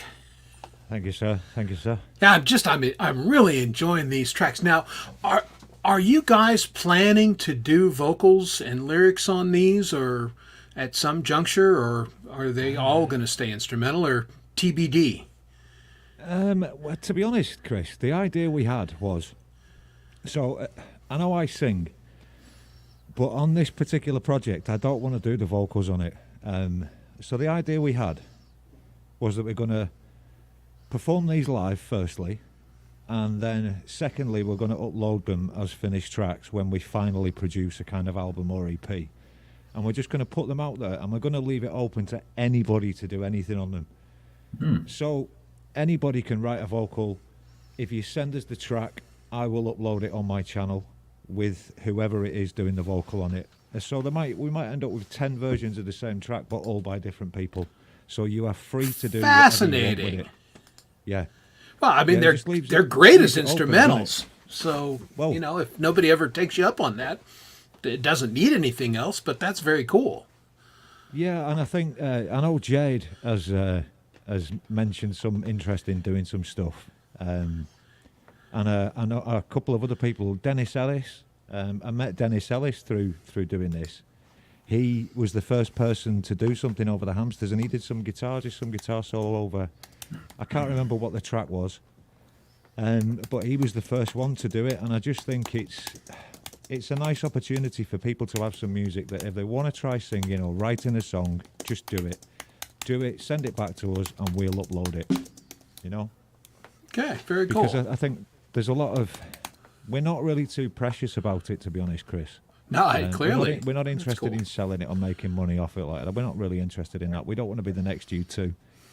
And I Right. just think it provides a nice opportunity for people to just have a go, realistically, Yeah. And then it'd be also interesting to see. So imagine if we got 5 different people writing a song over one of our tracks, you'd get 5 completely different things, which is just interesting to see what happens, to be honest. Well, I think Terzo's song, I mean, that's proof that I think it's 40 some odd versions of it and counting. There you go. And Yep. they're, I mean, all basic. I know I haven't put mine out, but I did it, and I ended up, I really thought I was going to sing with Frank, and I Right. just felt like his voice and mine just I didn't felt like they were great together. And so I said, look, if you don't mind, I'm just going to sing it. He goes, I don't care. Do what you want. So Have you heard Yeah. Jade's impersonation of Frank? It's spot on. yeah, Jade is really good at that. But yeah, I've heard all kinds of different versions of Frank's song, and it's the same basic song. It's a 4-chord song. It's 3 technically, just with a different variation of one, and everybody's come up with totally different things. So I think that's very cool, Mr. Smith. It could be amazing what happens with the Hamsters tracks. I was going to Yeah, mention hopefully. that Mr. Smith is not the only one who wears masks for work. Now, this is how I work when I'm in the freezer, and I go like this. So I go around, right? I thought that's how you went to the bank. Now I'm not gonna go around, but basically that's how I look when I'm in my minus 27 degrees in the freezer, basically. Yeah. So I just thought I'd say I go around the warehouse like this and say deal with it. That's what I do. I approve wholeheartedly. I like it. No, I You was look like wearing you're like a about to- pirate. I was wearing like a pirate mask, which reminded me a lot of your other one that you wear. It's like a different coloured one. And today you're not wearing glasses. Did you get contacts or something, mate? What's happening? I don't use glasses. Oh, okay. I could have sworn you wore glasses or something. That's okay. No. No, it must be a very good mask that you wear. I've got So, a few but I different just ones. thought I thought I'd grab the mask while you were here and just compare notes there. Yeah. Yeah, Yeah. these are my readers. I only need them for looking at the computer on Yeah. close Same up. here. And these are I'll pretend to look smart readers. Nice. Yeah, it doesn't help. Well, you did say pretend. I did preface that. There's no false advertising here. Prescription mask. That's too funny. Oh, Hubs, you rock. Yeah, everybody. Are you doing your show Saturday, Hubs? Are you back I mean, here's how tough Canadians are. Here's a guy, I think I'll go out and play heavy metal guitar in a parking lot, at below zero. Because what the hell? I'm a Canadian. I mean, it's awesome. How does he do that? How does he do it? He's a badass. That's how he does it, Well, Chris, how does he keep his guitar in tune at -2 degrees? What's going on? Honestly, to pull it out of the warm car and then I don't know. I mean, that's a tune. I'm so sensitive to out of tune guitars. That would be a nightmare. But you know, Hubs, I applaud him. It's pretty amazing. Well, I drive a think forklift in -16 in your language, so it's -27 degrees Celsius. I work in the meat industry. So, yeah, well, -2 is nothing. Yeah. Wow. Well, I mean, that's that cold. And again, I live in Colorado. And I'm a big dude. Cold doesn't bother me. But playing guitar and trying to keep it in tune and being entertaining for an hour, big props, Hubs. Okay, yeah, he says he's doing it. So immediately after we finish up with Saturday Night Alive, head over to Hub's place and watch him play for an hour in the parking lot there and be entertained. I mean, never go to bed. Just hang out with the community because somebody's on pretty much 24/7, which is nice. You'll never be lonely, and you'll never, if you're an insomniac, there's always something to do on this in this community. Yeah. All right, now you promised us at least 3 hamster songs. You've done 2, so by my mathematication, there's at least 2 more. You're educated, aren't you? Oh yeah, no, I have a university degree and everything. It sure as hell ain't math. I married an accountant because that was not my strong suit. Yeah, me either, to be honest. I know I play drums, but math, no, I'm okay for that, thanks. But yeah, okay, let's do it. Let's do another Method and Hamsters track. All right. So this one is so the name of this track actually came from the drum track, and it's called Skippity Doodah because the drum track's got this little skip thing in it that somebody picked up on. So it's the Method and Hamsters with Skippity Doodah. Get writing some lyrics, somebody.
Bravo. That's one of my favorite. I just love the way that song moves.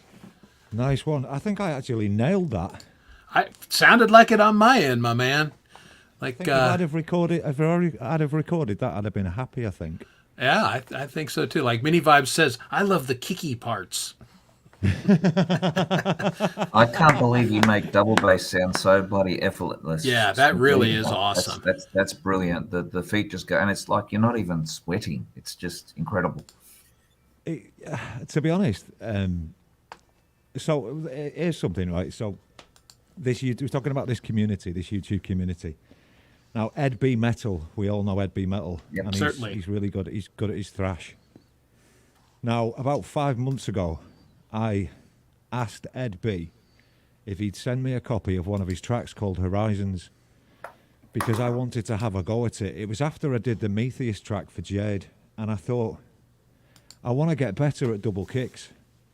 So I asked Ed B if he'd send me a copy of Horizons without the drums on it. And basically, it's put me through my paces for the last 5 months, and I've been practicing and practicing so that I can do the Ed B Metal special that I'm doing on the 28th. So if I'm really honest, I've got to give a shout out to Ed B, because Ed B has been instrumental in improving my double kick work, and it never would have happened if it wasn't for this community. You know what I mean? Absolutely. Well, I think, this dovetails on something that was said earlier. Doesn't matter where you are, just that you're progressing, and next week, next month, next year, you're better than where you are today. And Yeah. I think we all have this,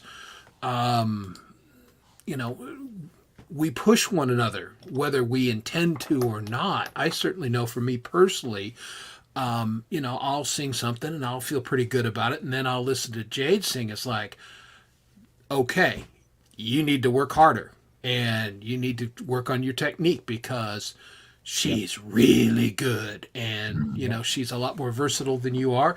And it helps me up my game, because I've got people that I can look up to and go, okay, that's where I want to be. Definitely.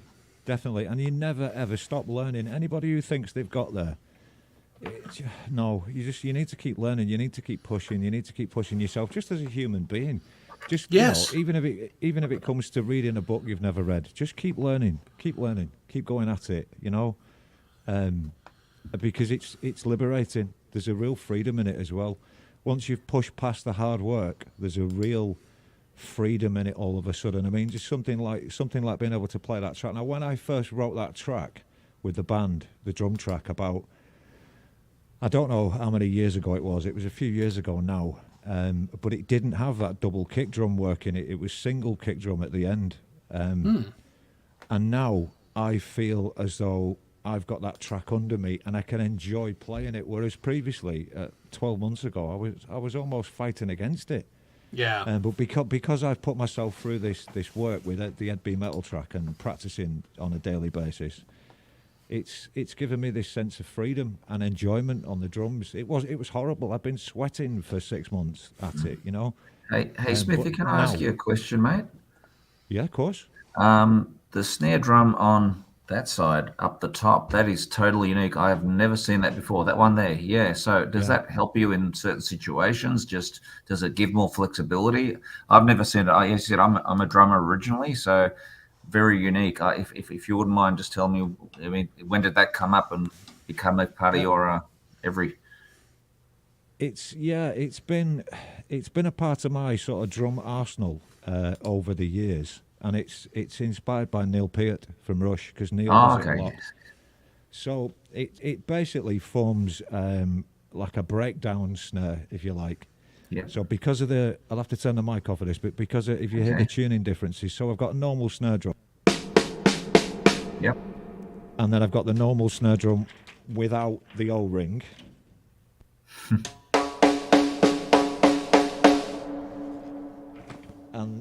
And then I've got the high tune snare without an O-ring. Like a marching band, yeah. So we get a lot of different tones just inside the kit from the snare drum. And then I do have an electronic pad here, which will do another snare as well. I think it's set to a tom at the moment. Yeah, it is. Oh, wow. Okay. Incredible setup.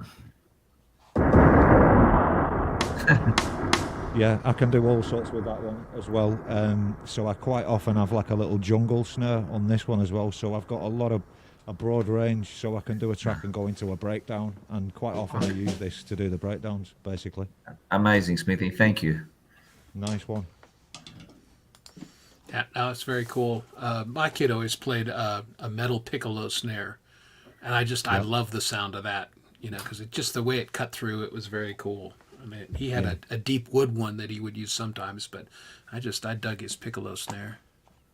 Well, that's something for people when they're recording or when they're putting music together as well. I would say when you're doing your drum tracks, pay attention to your snare drums. So something that maybe people don't realise is that in a studio context as well, we tune the snare to somewhere, not necessarily the tonic of the tune, but somewhere that's in harmony with it at least.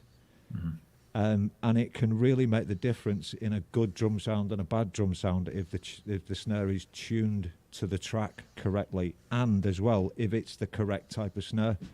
So a wood snare will sound different to a steel, will sound different to a brass, will sound different to a piccolo. And I would suggest that when people are putting tracks together as well, that they spend a little bit of time going through different snare sounds on the tunes as well, because if you just pick different ones as the tune's playing, you'll hear it immediately, and what will happen is your mix will open up when you find the right snare drum. Exactly. Weird, but trust me, it really does. I know you know this from working with what's the program you use for drums, Chris? I can't remember. Just in GarageBand, but Logic has most of the same drums. Right. But, yeah. And, you can vary the intensity on those and, things. And I screw around with those. Well, again, my kid's a drummer, and I wish he would just come over and play with me. That would make my life easier. But I can hear him in my head, and I know what they're supposed to sound like, and I probably spend an inordinate amount of time screwing around with the drum things because, to your point, Mr. Smith, if those aren't pretty right on, then it lessens your track. Yes, it does. It does. And to get it right, you have to fuss around with it. Absolutely, yeah.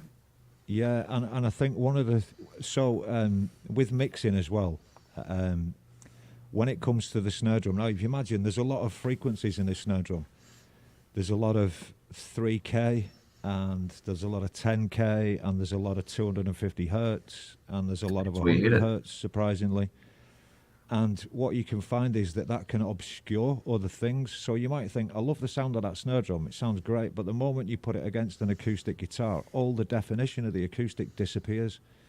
So basically, don't change the acoustic, change the snare, pretty much. Yeah, and I think that's probably, as people get into producing a little bit more of their own music, I think that's probably one of the key things that they really need to learn is you spend too much time listening to the individual instrument. Okay, I mean, I'm primarily a bass player. That's my main instrument. And I have a really cool bass sound, which I change all the time because it doesn't work with the track. By itself, it sounds amazing. But when you get the drums in there and a little bit of acoustic guitar and the fundamentals that I like to play on electric, I have to do some work to the bass to get it in its proper spot. And same thing with the electrics. I like to layer a number of electrics, and you just really have to work on where they're going to sit in the mix frequency-wise so they're not just muddying up one another.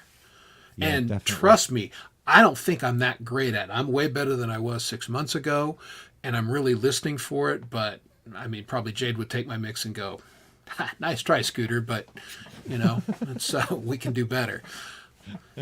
But again, it's a process, and I enjoy the process of it, so. Yeah, and I'm just letting you know, I've got to scoot, guys, but thanks for the opportunity to say hi to Smith personally and Chris for the show. I wanted to quick shout out. I know he's in the chat. Chad Freeman, thank you very much for you and Clay for your show. I actually thank Clay, but I forgot to thank Chad, who is an amazing mod for his channel as well too. He opens his doors to everybody. He accepts everything. No negative shit, basically. He's a good dude. Really, really good. So stay safe over the holidays. Smithy, Merry Christmas, mate. Chris, God bless you. I hope you gave your wife more than one kiss. Yes. But I might get that way myself, but that's all right. All right, mate. Stay safe, be good, and thank you. Keep rocking, guys. Stay positive. Thanks, guys. Merry Christmas. See you Thanks, later, mate. buddy. All Thank the best. you. See you, mate. There he is, the man that came in from the cold to hang out with us for a Beautiful. little bit. How cool was that, eh? That a good dude. Yeah, no, it's nice to get to know him a little bit, and very Yeah. cool of him to come on. Yeah. And so before I forget, Chris, while we're talking about just bits and mixing then, there's something, I think I mentioned it when I did this thing with Valerie. I did a little bit of an expose about how to mix the track. Yes, I found it fascinating. Yeah, the cover with Mercy Street. So there's something really important. Anybody who's mixing your music, please use negative EQ. If something doesn't sound right, use negative EQ. So if it doesn't sound like it's got enough top end, don't put top end on it. Take bottom end off it, and your mixes will improve dramatically.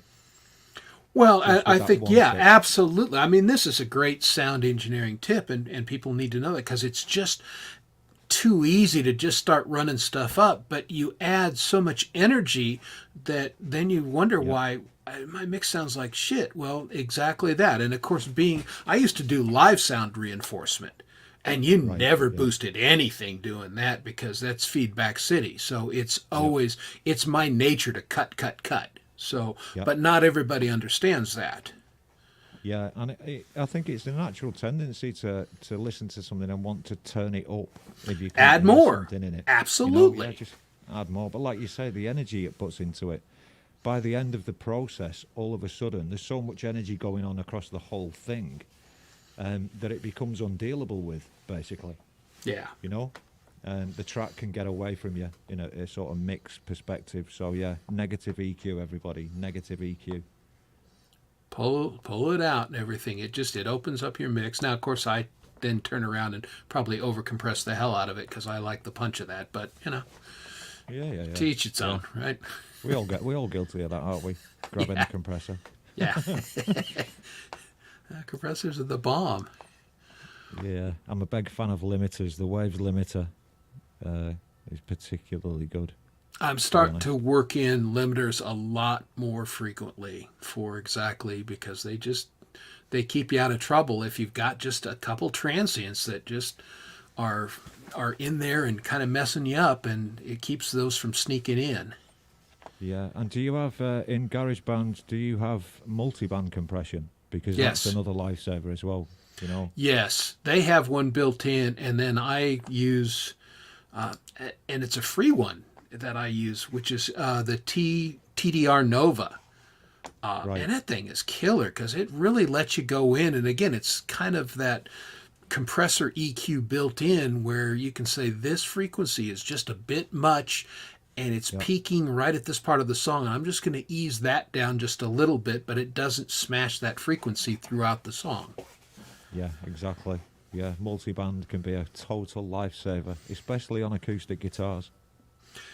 Yeah, that acoustic guitars are tricky. I'm not sure my recording technique on my acoustic is that good. I think it sounds all right, but I know like Dom's guitar always sounds way better than mine does when he records it. It's a better guitar for starters. That's a big part of it. And I think his mic setup is a little bit better for it. Yeah, I got you. Well, mic placement as well. That's the big one. Yeah. Yeah, indeed. Well, So see, are you okay if I play one last no, track and get no, out of here? I was about to say, would you please play us another one? Because I've just, again, my kid's a drummer. I so enjoy great drumming. And so it's always a treat for me to listen to you play. Nice one. Nice one. Well, okay, if it, I'm going to play a Mr. Smith song. Please and thank you. Okay, this is as yet unreleased, but seeing as it's in such an almost completed state, I'm going to release it very early on in the new year, I think. And this is called Albert and Marge.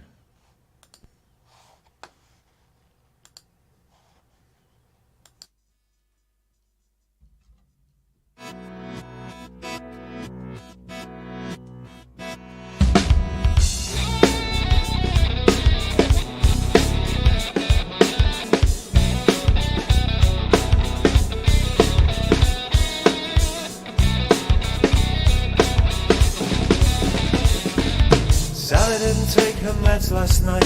She says they make her numb and she can't remember. But Tom can see the change in her, it frightens him to death. He sees a ghost there. Albert drives the car too fast around the park. It's filled with cars at Asda. But Marge just grips the door too tight. Knuckles' wife thinks I'm sure he's going faster. It's only people ruling people, overstretching their desire to help.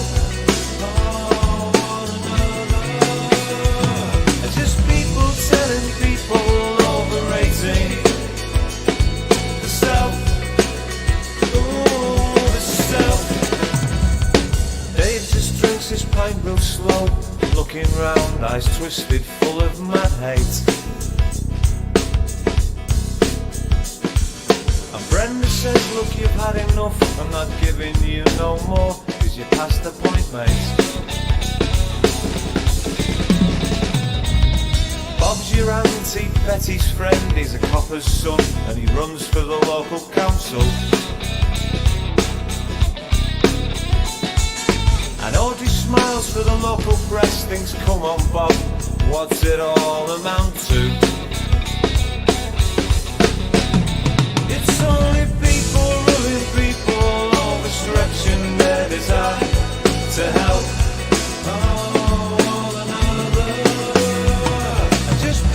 Telling people overrating the self, ooh, the self.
Bravo. Oh, that was fantastic. Nice one, Chris. Thank you. Oh, thank Pleasure. you. Thanks for having me on, buddy. Ah, that's great to have you. You are always welcome, Mr. Smith. Like I said, I Nice just one. love to hear you play. It's been really good to talk to you and Secret Legacy as well. It's been good. Yeah, I've enjoyed this. absolutely. Really enjoyable. Where is Don, by the way? Dom is taking the night off. He was in a 5-hour work meeting yesterday and had to, wrapping presents for his kids and Santa. And he's like, I'm not sure. And plus, I worked his ass off. I made him play guitar solo after guitar solo on one of my songs. And he said, I don't know that I'm up for it. And I said, don't worry about it, man. So I gave him the night off. Oh, nice. Well, Dom, if you're out there listening as well, I hope you're okay, buddy. And I'll see you soon. But Chris, thank you. It's been a real pleasure. Nice one, buddy. Thank you And, for showing. Merry Christmas to you, my hope friend. you have a really good Christmas as well. Yeah, love to the family as well. Hope you have a good one. I think it's going to be fantastic. My youngest will be here. My sister-in-law will be here. Went out with my mother a couple days ago, and then my brother and his wife and family are coming over the 2 days after Christmas. So it's going to be nice family time, and we're looking forward to it. Brilliant. Nice one, man. Well, God bless you for tonight. Thank you very much. And you know what I'm going to say, don't you? I do. I love you all. Deal with it. And there he goes, folks. The great Mr. Smith. And he loves us, and we have to deal with it. And I'm good with that. So, yeah, that was fantastic. I'm so glad he came on tonight. Really, really enjoy listening to him play. And again, it's fun to pick his brains on recording and everything. That gentleman is a very, very accomplished musician, engineer, producer. So pay attention when he talks about things. There's a lot you can pick up.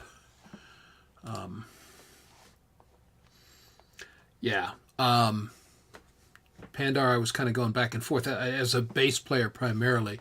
Yeah, I mean, the drummer and the bass player, just when they are tight and they're cueing off one another and they really listen to one another, the band is going to be terrific. That's just how it works. That is, the drummer and the bass player are the engine of the band. And, you know, the lead singer's the pretty paint and all that kind of stuff, and the guitar players are the wheels that make it go. But without the engine of the drummer and the bass player, that band ain't going anywhere. That's just how it works.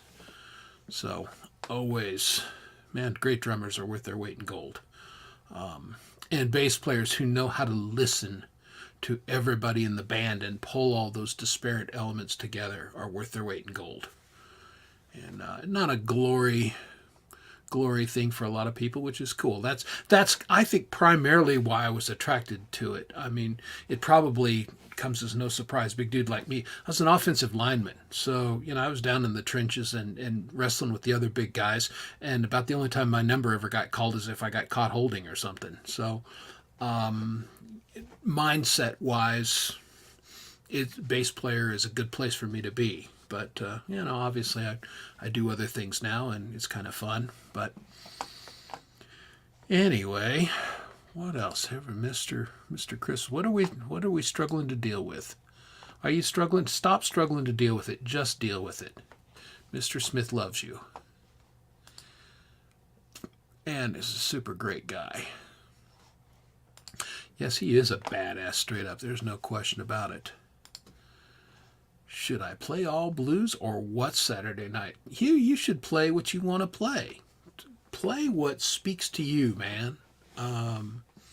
You know, if you played all blues, that would be amazing. The track Dom and I will probably debut Saturday is a blues song because, you know, he and I are into it. And we know you are. So do what you want to do, man. Yeah, blues are awesome. I completely agree. I'm happy with blues. Yeah, it's funny. The blues make you feel good in a bad sort of ways.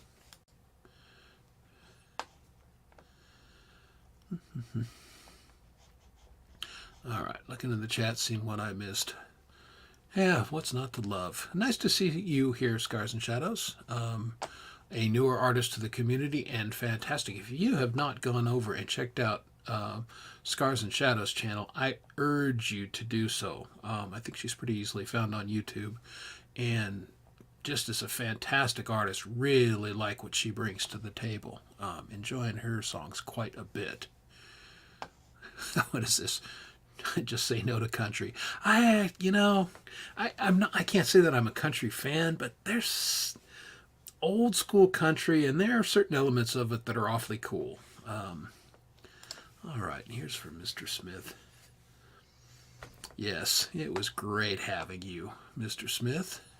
Oh, and you're certainly welcome. You know, I listen to a whole lot of people, and I enjoy what we're doing. See, Hugh Caldwell likes country, and of course you would. I mean, you know, there's some great guitar playing in country music.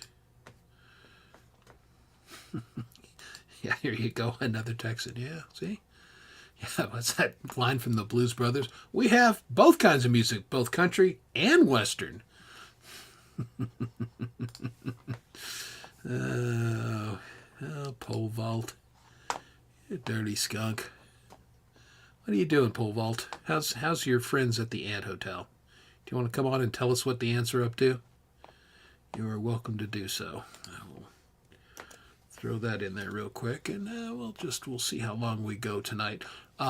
As usual, not only did Dom and I not have a plan, with Dom not come to the show tonight, we had even less of a plan than usual. So we let things happen, and what happened was Mr. Smith came on and played. Midnight Bandit was on. We chatted. We hit some heavy stuff. We talked about some lighter stuff. We talked about performance aspects. And then Costa, the Secret Legacy, joined us, and we got to know him a little bit, and he chatted with us. And this is just what happens on this show. We just show up and chat about things.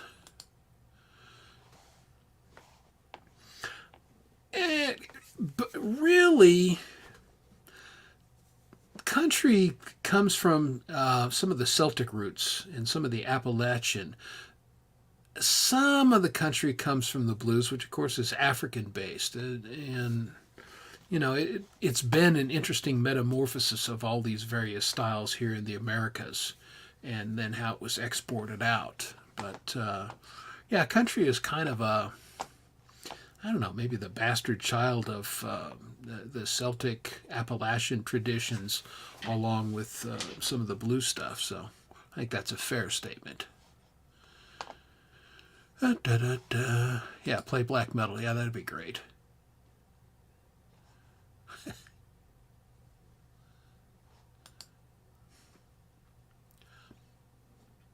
You can say that, Manny Vibes. I can't. I'm just gonna leave that up there. All right. I'm going by. Too funny. I gotta say, I'd never heard Leroy the Redneck Reindeer until Pendar did it on her show. And I'm sitting there listening to it, and I laughed my ass off. I thought, well, this is a new Christmas classic. I think it's fantastic. So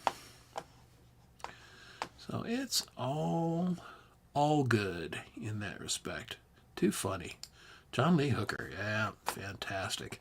Well, again, I love all the blues. I know when I was on Jade's show, she asked me if there's, just one artist or one album that on your desert island what you're stuck with. And I went with ZZ Top, which is, one of my favorite, all those blues elements and, a little bit of country, a little bit of, they're just them. And even though I've been listening to them since their second album came out, I never get tired of listening to them. Other bands I really like, and then I won't listen to them for a while, and then I'll go back and everything. But I never stop listening to ZZ Top. I dig everything about those guys.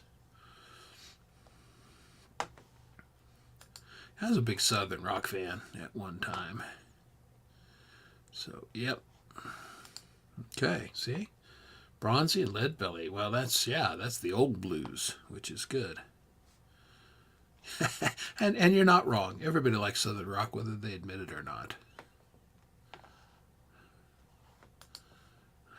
A quote from Crossroads. Yeah, Ralph Macchio, a serious bluesman.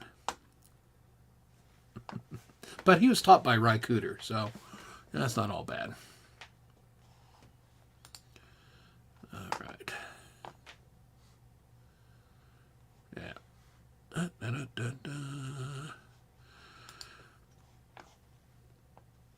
38 Special. I liked early 838 Special, and then they got a little popular on the radio, and of course kicked out Van Zant, and I kind of lost their appeal for me at that point. I saw them live a couple times, and yeah, they're one of my less favorite of the Southern rockers of that era. Hey, Michael Song. On your way to bed. Well, then you're a hard-working man. So, good night, and I will see you in 2 days. 2 days. Again, not good with math. All right. Yep, I see you boys. I was catching up on the chat. But hey, let's bring up some people again. We've got our friend Jared, who we've seen before. Welcome back. And then this guy. Yes. Pole vault. Who's Dallas, Texas. What's going on, my friend? Who's that, man? Hey, Chris, I had a question for you, man. I bought a Christmas gift for a friend, okay? Uh-huh. And one of the things you like about me is I'm a cheapskate. Yes. Now, if I was going to buy you a Christmas gift, which would you rather me go buy $100 brand new guitar from like Guitar Center, or like an old Fender Strat American for $100 I got that's beat up? It's beat up, but it's got, it's beat up, but it plays perfect. Well, see, I'm a vintage guy, as you guys know. I mean, I like to joke about that, but I am one of the oldest people in this community.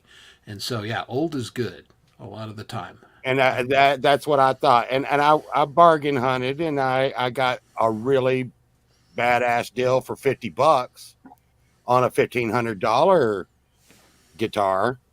And I just thought that would be way better than a brand new, made in China guitar. No, just get one with a story, man. Get one that's what I was saying. story, right? That's it. There's nothing wrong with the mass-produced, and they're mass-produced at high quality. But if you can get, wood is organic, and that older wood, it's a little denser. It just sings just a little bit better. That's just reality. There's a reason why people are always looking for pre-war Martin guitars. Right. And like I said, I tried to explain it to Sunshine. Hey, I wasn't being cheap. This is actually a good thing. I would rather get a beat up old guitar that is badass than a new guitar that's, Yeah. It's like a pre-owned car. Yeah. Right. You can get like A pre-owned classic car. Right. Yeah, that's what I mean. Might have some dings, but you can knock out the dings. But But you don't need to. Sometimes it's good to have a patina on it. well, yeah. I mean, that's absolutely. I actually used that analogy with the guys today, asking the guys at work. I'm like, which would you rather have, a 67 Camaro with a primer on it, or a brand new Pinto? And they were like, dude, you're so old, there's no such thing as Pinto. My dad drove a Pinto across Canada and back. Oh my God! Because now And I want live to tell about it, huh? Yeah. exactly. Pintos. You're not wrong, Clay. That's pretty funny. My old man had an MGB, Yeah. which was, electricals were shit on it, and it was a 60. What was it? I think a 68 MGB, which he bought in Salt Lake City, Utah. Well, if you've ever been in Salt Lake City, they use salt on the roads. The roads are shit. So he would be driving along and hit a bump, and the radiator mount would break and fall into the fan. And after he put 4 radiators in it, he said, enough of this, and he cleverly went out and bought a brand new Vega. It was orange. He had to turn off the air conditioner to get up the hills there in Utah. It was what a sorry car. But it didn't blow up when it got hit from behind like the Pinto. That's the only thing you could say for it. One of my buddies had I don't know if you ever seen one of these, but one of my buddies when I was growing up had a car called a Gremlin. You ever seen one of those? Yeah. It was weird, man. Oh, the Gremlins. Oh, It was yeah. weird. It's an AMC Gremlin. Yeah. Yeah. That That's picture, what it too. was. That looked like a big fishbowl from Yeah. Wayne's World. yeah. No, it's old Grim. Or the AMC Pacer. That was really you were on display for the world in that one. and you probably get like with a magnifying glass, but it's ants. You'd have the sun shining through the window. Oh yeah. Burning things on the interior. No, that's not a cigarette hole. That's that's the sun in my Pacer. I was so scared back in the 70s. Every time they made something that said this is like a futuristic thing, I'm like, oh my God, the future's going to suck. Little did I know. Yeah, no, they were right. Not only does the future suck, but I'm still waiting on my flying car. Yeah. Don't have one. That's not going to be too far off, because drones, right? Those little quad rotor. Oh yeah. Things. Well, they're doing that, but upscaling it with cars. Yeah. Having, Well, I've seen it, and I got to say this, Jared. I drive every day. I drive my wife to and from work in Denver traffic, and I see stupid accidents every day. And I want these idiots up in the air with giant fan blades? I think not. I'm glad No, we don't but have flying cars. you have to have an aircraft license. Like you have to have a pilot's license to fly them. But what it would be the you would have like a GPS system where you punch in where you wanted to go, then it would fly you to the place, and then it would drop you off, and you'd have no control over it. Yeah, I'm thinking technology like that. I'm going to take a pass. Again, I'm old. Get off my lawn. That's Yeah. like, You know how hard it's going to be to do donuts in an air car? Exactly. I mean, yeah. you got to call them something different. Well, there'd be air nuts, right? Or whole nuts. I don't know. But anyway, so what are your plans for Christmas? I know you've got a passel of grandkids, so that is wonderful. I think painkillers are going to be involved or something. No, I had to really, really go to my Zen spot, and I have a granddaughter, and all the rest are pretty much knock them down, drag out. But my youngest granddaughter, she will come up to me and sit in my lap and be like, "Hello, Peepaw," and it all melts away. Oh, so nice. Right before one of my grandsons punches me in the eye or something. Yeah, you know. I mean, they're not trying to punch me in the eye. They're just like, "Peabody!" No, I know they're all That's active. crazy. I can't imagine not having like a decent family around me because I've been pampered with a decent family. I got a big family, Irish, Scottish family, and when we get together, it's just pure love, and, right? And I don't care what that looks like, but like some people don't have that around this time, Christmas time. No. It can be really isolating. Absolutely. Well, again, I'm glad people are in this community. Some people don't have family close by, or they're not close to, or Christmas may not be the best time of year for you, and I get that. And so I'm glad that's why I was going to do the show tonight. Like, just I don't have to withdraw into my thing. My family is good right at the moment, so I can be out here and just chat with everybody. And so if you don't have friends and family close by, you're always welcome here, and we can chat and hang out with one another.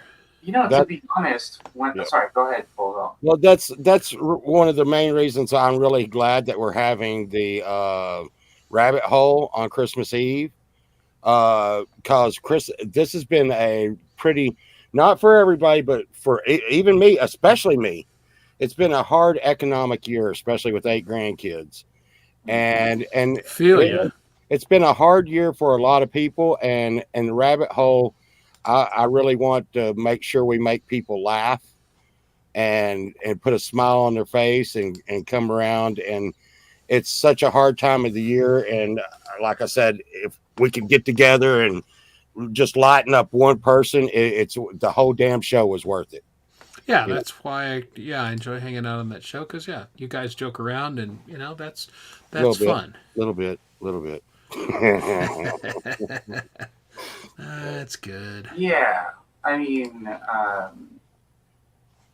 I think that this time of year is often a time when we all stay inside. It's so dark and shitty outside. So, Yeah. like we are, when we're faced with these people, our family, every single year, where everything's changing so fast, and you want to hang on to the old memories of the past, but then at the same time, you got to realize you got to make new memories. You got to really acknowledge what's going on now, because everything that we learn every year is so important, and we have to value it, because we're becoming more and more valuable people as time goes on. So it's like it's this one moment where no matter the problems or struggles that we're going through, it's like we're here together. The people that are here, right? So we lose people every year, but we're all here, and let's try to hang on for dear life, right? So and have fun, hopefully. Have fun, because none of us get out of this alive. So let's enjoy one another while we're here. DJ Big Red, I meant to mention earlier, because you said, yeah, I wear shorts in the winter. Bro, I wear shorts the only time I don't have shorts on is if I've got an appointment where I have to look semi-presentable, or if the snow here in Denver's above 6 inches. Otherwise, I wear shorts, and not just, I go hiking in nylon running shorts, in the winter, and people will be bundled up and they're looking at me like, what the hell is wrong with you? But what you don't want to do is sweat when you're out there in the cold. And you know what's funny? It's like your winter is probably colder than my winter. I'm in Canada.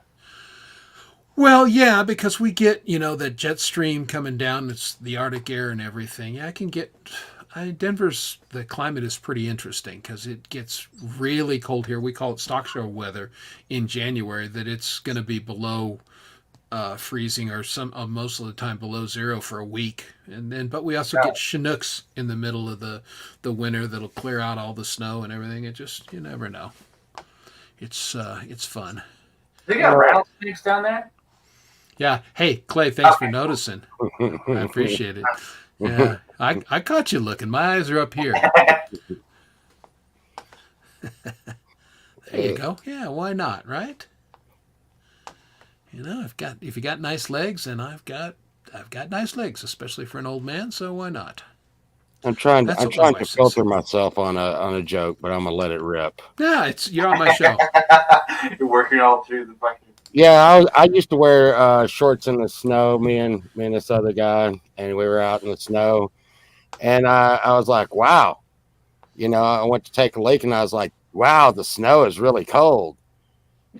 And the dude next to me said, yeah, and it's deep too. Yeah, an old joke, but a good one.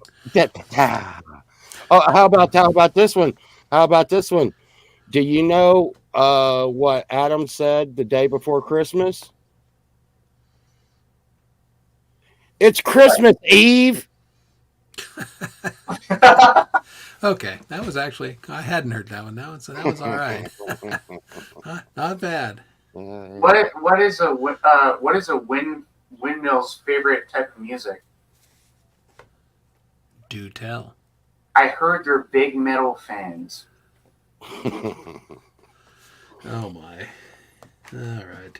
Did you hear Rudolph broke up with his girlfriend? He caught her out blowing a few bucks. Yeah.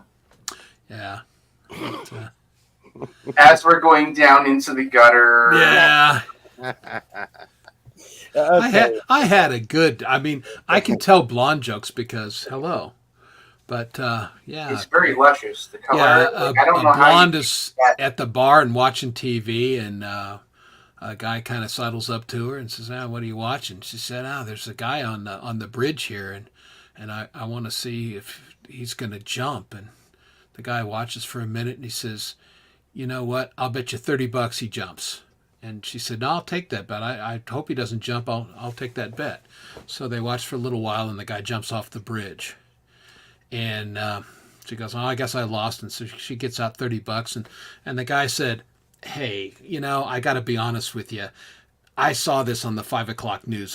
I knew he was going to jump, so I can't take your money." And the blonde said, "Yeah, I saw it too, but I didn't think he'd do it twice." Yeah. My dad, my wife is really blonde, and I don't know what's wrong with my dad. He always has to tell her blonde jokes every time he sees her. I don't. He's like, hey, sunshine, you know how to drown the blonde? And she's like, no, Tom's no pole vaults, Dad. He's like, oh, you put a mirror on the bottom of the pool. Ooh. Do you hear about the guy who stole my calendar? He got 12 months. Oh, ba-da-bum, bum. All right. And we're having a kilt discussion. Just so you know, as an Irishman, we don't wear kilts. I know some Irishmen do in this country, but traditionally the Irish don't wear kilts. That's the Scots. We you know what? I have you seen Braveheart? That one Irishman who's like loony, and he's like, "That's my island." That guy's awesome. Great character, but notice he didn't really have a kilt on. I don't think he shouldn't have had a kilt on. Not in that era. anyway. Kilts are really expensive, man. We were at a show one time and the guys were like, "Hey, if we buy you a kilt, will you wear it?" And I said, "Yes." And then they went to go buy the damn thing and they were like, "No, it's not worth it. It's not worth." I mean, it was like $200, man. Oh yeah, no, that's well, they're heavy, but I'd wear a kilt in a heartbeat. But And you have it's like a suit, right? You have to get it shaped. You know what I'm saying? yeah, no, exactly. No, it's got to You have be to get it tailored. cut. It has to be like it's a ceremonial process. Yeah, absolutely. I was going to just spin around like one of those ice skaters in it and stuff, man. Well, that's part of it. yeah. You got to do that. Oops. There you go. He was a real Scotsman. I have 3 kilts. Bada Did you boom. inherit those, you, from your grandpappy? Uh, I don't know how far kilts go back as far as Scotland. yeah, quite a long time. Yeah. Yep, indeed. So, all right. Well, we've talked about kilts and processing and recording, and So- it's a typical show here. You never know what we're going to talk about. Imagine if we were to talk about the same thing the whole time. How many people would leave? All of them. Exactly. Yeah. So it's a plus. It's a plus. You know, when you and Mr. Smith was talking about, when you start to get comfortable with your music and stuff, Mhm. I'm starting to get in that area, and I think you kind of find a sound, man, that Yeah. is you. And I remember when I was a kid, I'm like, AC/DC songs all sound the same, But then as I got older, I was like, that was their sound. Yeah. That's Yeah, what who else they did. sounds like it? Sure. And, no offense, or maybe it's a compliment. Take it however you want it, Chris. But Chris, you could make a new song tomorrow and put it in the crowd, and I would know it was you. I mean, because and I'm sure you probably the same thing about me, because where you're starting to get that, that feel, and you get comfortable, and you start to really be able to work on your sound. No, I think that is a natural evolution. I think, I respect artists that really take chances and go away from their sound, especially when they're established artists. But that's not always well received, and I think it's important to be comfortable with who you are and what you're trying to do. And I certainly do a number of different styles and everything, but if I sing the lead vocal on it, I have my voice sounds like me. It's kind of distinctive. I don't think there's a whole lot of people that sound exactly like me, so it's always going to have that kind of sound. And what do you all think about? Like loud music? Like if you're to hear it on a big system, because my idea is that everyone in this community that makes music, I would love to be able to really hear it on the system, the speakers in which it makes it. It's the intended listening experience, right? Like I know that there are probably tons of people, because I always find this with my music. Like my music is pretty quiet. It sounds pretty like humdrum, like whatever. It's a beat, right? It's not like it's a rock epic. But when you have it on a car stereo and you turn it up, all of a sudden you get it, right? Mm-hmm. Now I wish I could hear all of our community's songs to a point where all of a sudden I see it like they see it. I get what they're getting at, and then all of a sudden it's like boom, like such an inspiration rush. You know what I mean? Like I know with you, Pole Vault, you've got a vision. Like you see your music and you think like if people could like listen to it and see it the way I see it and have the same vibe, they would be like, whoa, this is the coolest shit. And I feel the same about my music and the same about anyone in this particular community. But it's like I totally understand where you're coming from on that, because I have cut some stuff with like a surround sound kind of multi-track. I mean, I just got through making a video that probably had 32 tracks on it. Has all this kind of crazy violin and all this kind of stuff in it. But unless you're wearing headphones and you're like on hi-fi, you're not going to hear it. And when it comes through a phone, like my brother will be listening to it on the phone, he'll be like, eh. And I'm like, I really, so when I'm making music nowadays, I don't know if y'all have the same kind of thought, but you have to also be able to think, hey, this is going to come across so many different medias.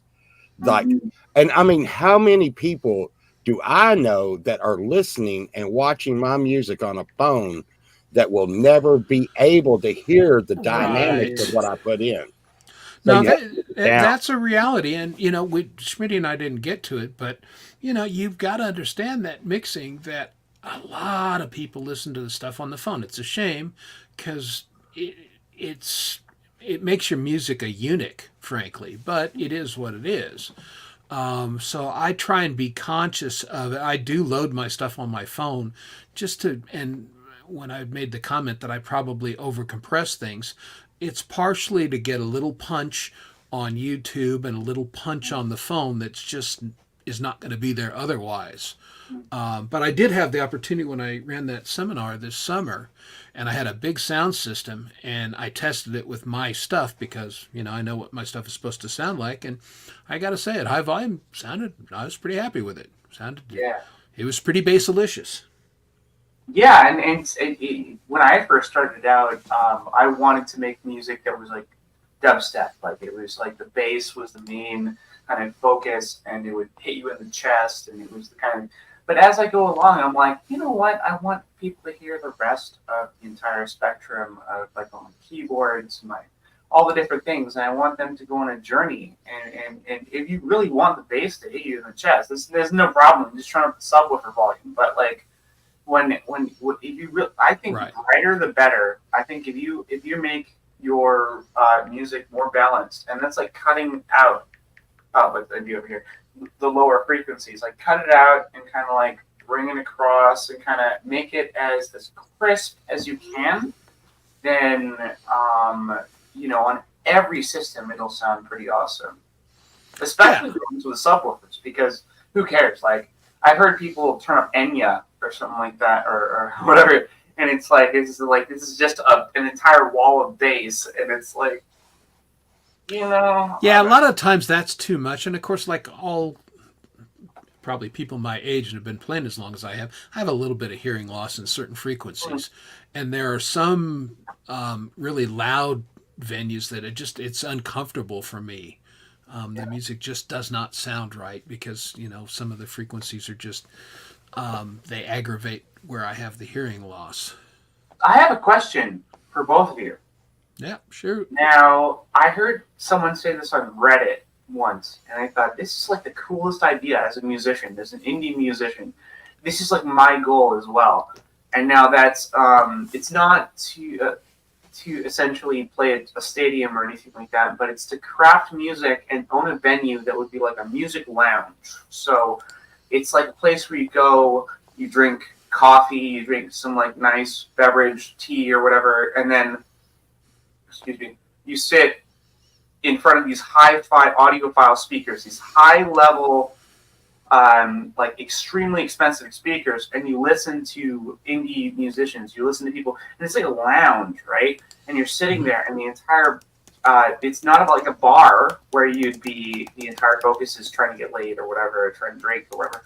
It would be like the entire purpose of going to that is listening to the music at its highest level.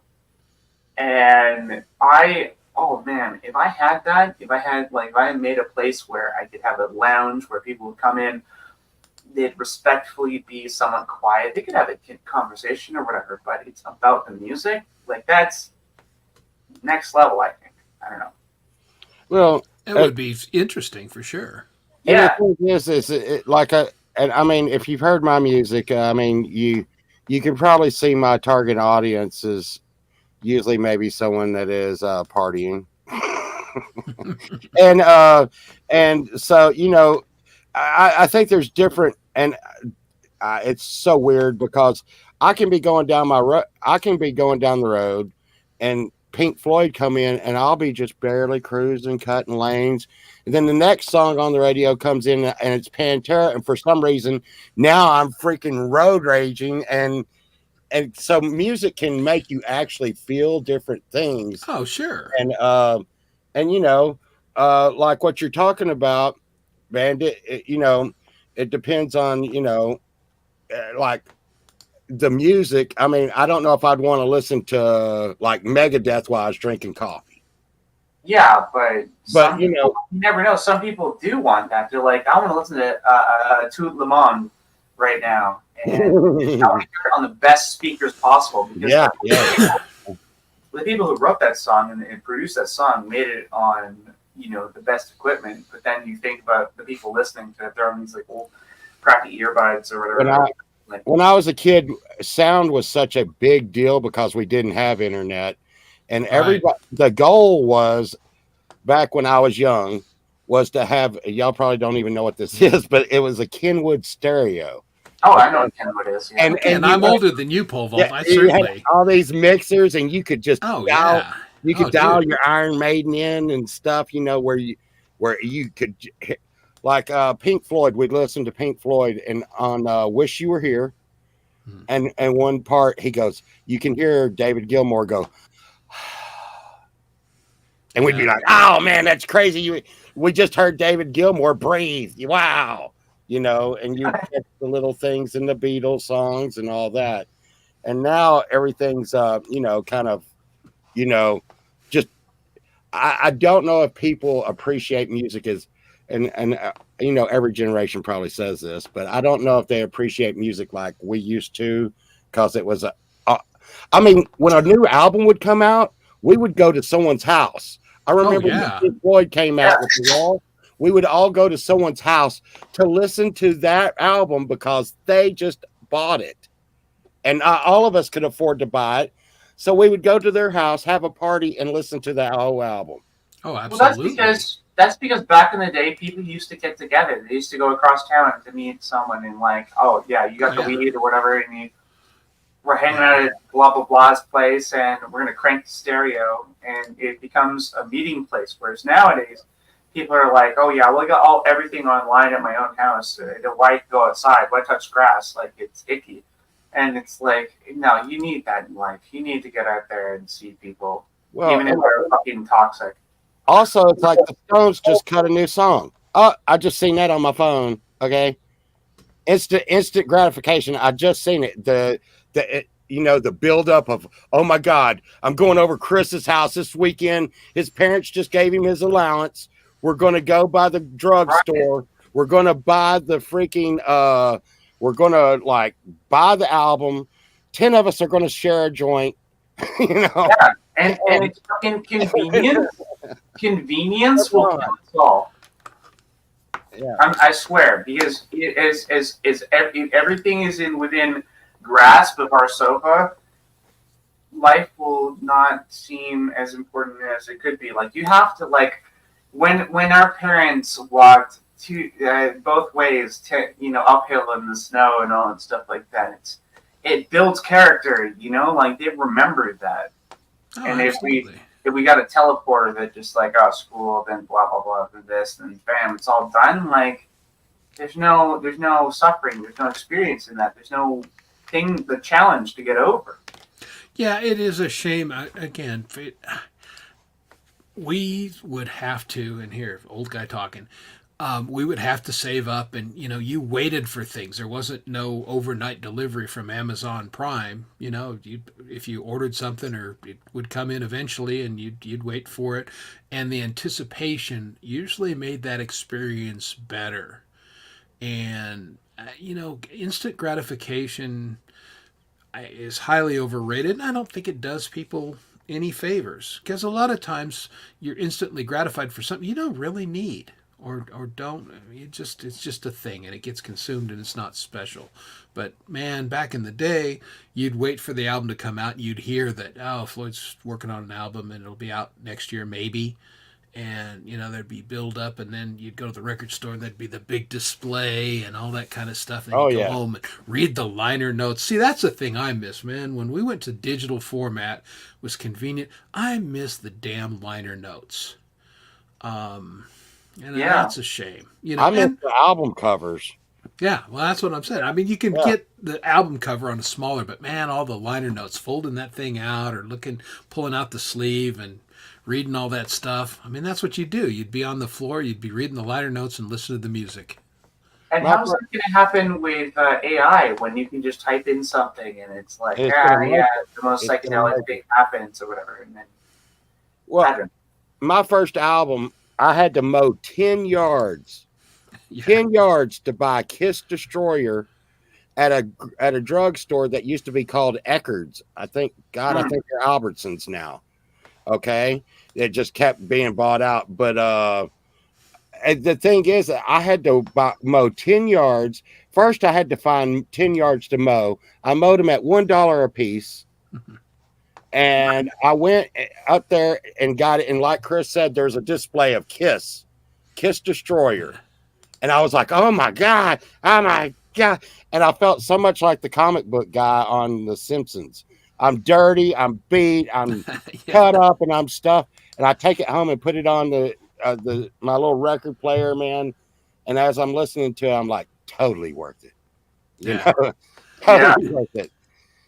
And I can imagine when something like when Ozzy's solo album came out, Oh yeah. where people were working and then that song like no, I don't know, and it comes on and it hits so hard. Like after that work, after that going into the store and talking to the people and everything and buying the either LP or the CD or whatever was available at the time. It's like when you hear that, like, oh, it's so satisfying.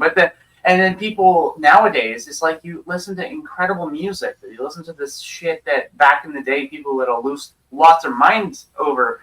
But now it's like you have this incredible music and people are like, yeah, but it sounds like blah, blah, blah, whatever. They're so jaded, right? Yeah, it's a shame. And we have so many people in our community that back in the day, if you were to play like anyone, like Hugh Caldwell, you play a Hugh Caldwell song back in the day, and you're like, yeah, this guy's awesome, whatever, dude, play it, and then people would lose their minds because they know how cool it is, right? And now everything, the convenience and the accessibility to get whatever you want, it overshadows people's actual talent. Like, I bet it took Hugh like decades to get to where he's at now, and the convenience makes it so like, yeah, I've heard that before, but no, you haven't heard that before. This is important, right? And that's why we have communities to say like, we gotta prop these people up. Well, yeah, our minds have been wired different. He's making a point. The days of actually listening to music and not just browsing is a dying thing. And Forrest of the Wolf was kind enough to send me a band he thought I would like, and he was right. Sent me this thing, so I started listening to the album, and I got 2 tracks in, and I mean, I was digging it. But then something else came along, and I got doing something else, and I didn't get any farther in the album than that, where back in the day I would have listened to the whole thing and really absorbed it, but my brain is wired differently than it was 30 years ago. And don't love it, but I have to admit that that's reality. Oh, it was so cool, man. Back when you used to wonder, what did they mean by that? Oh my goodness.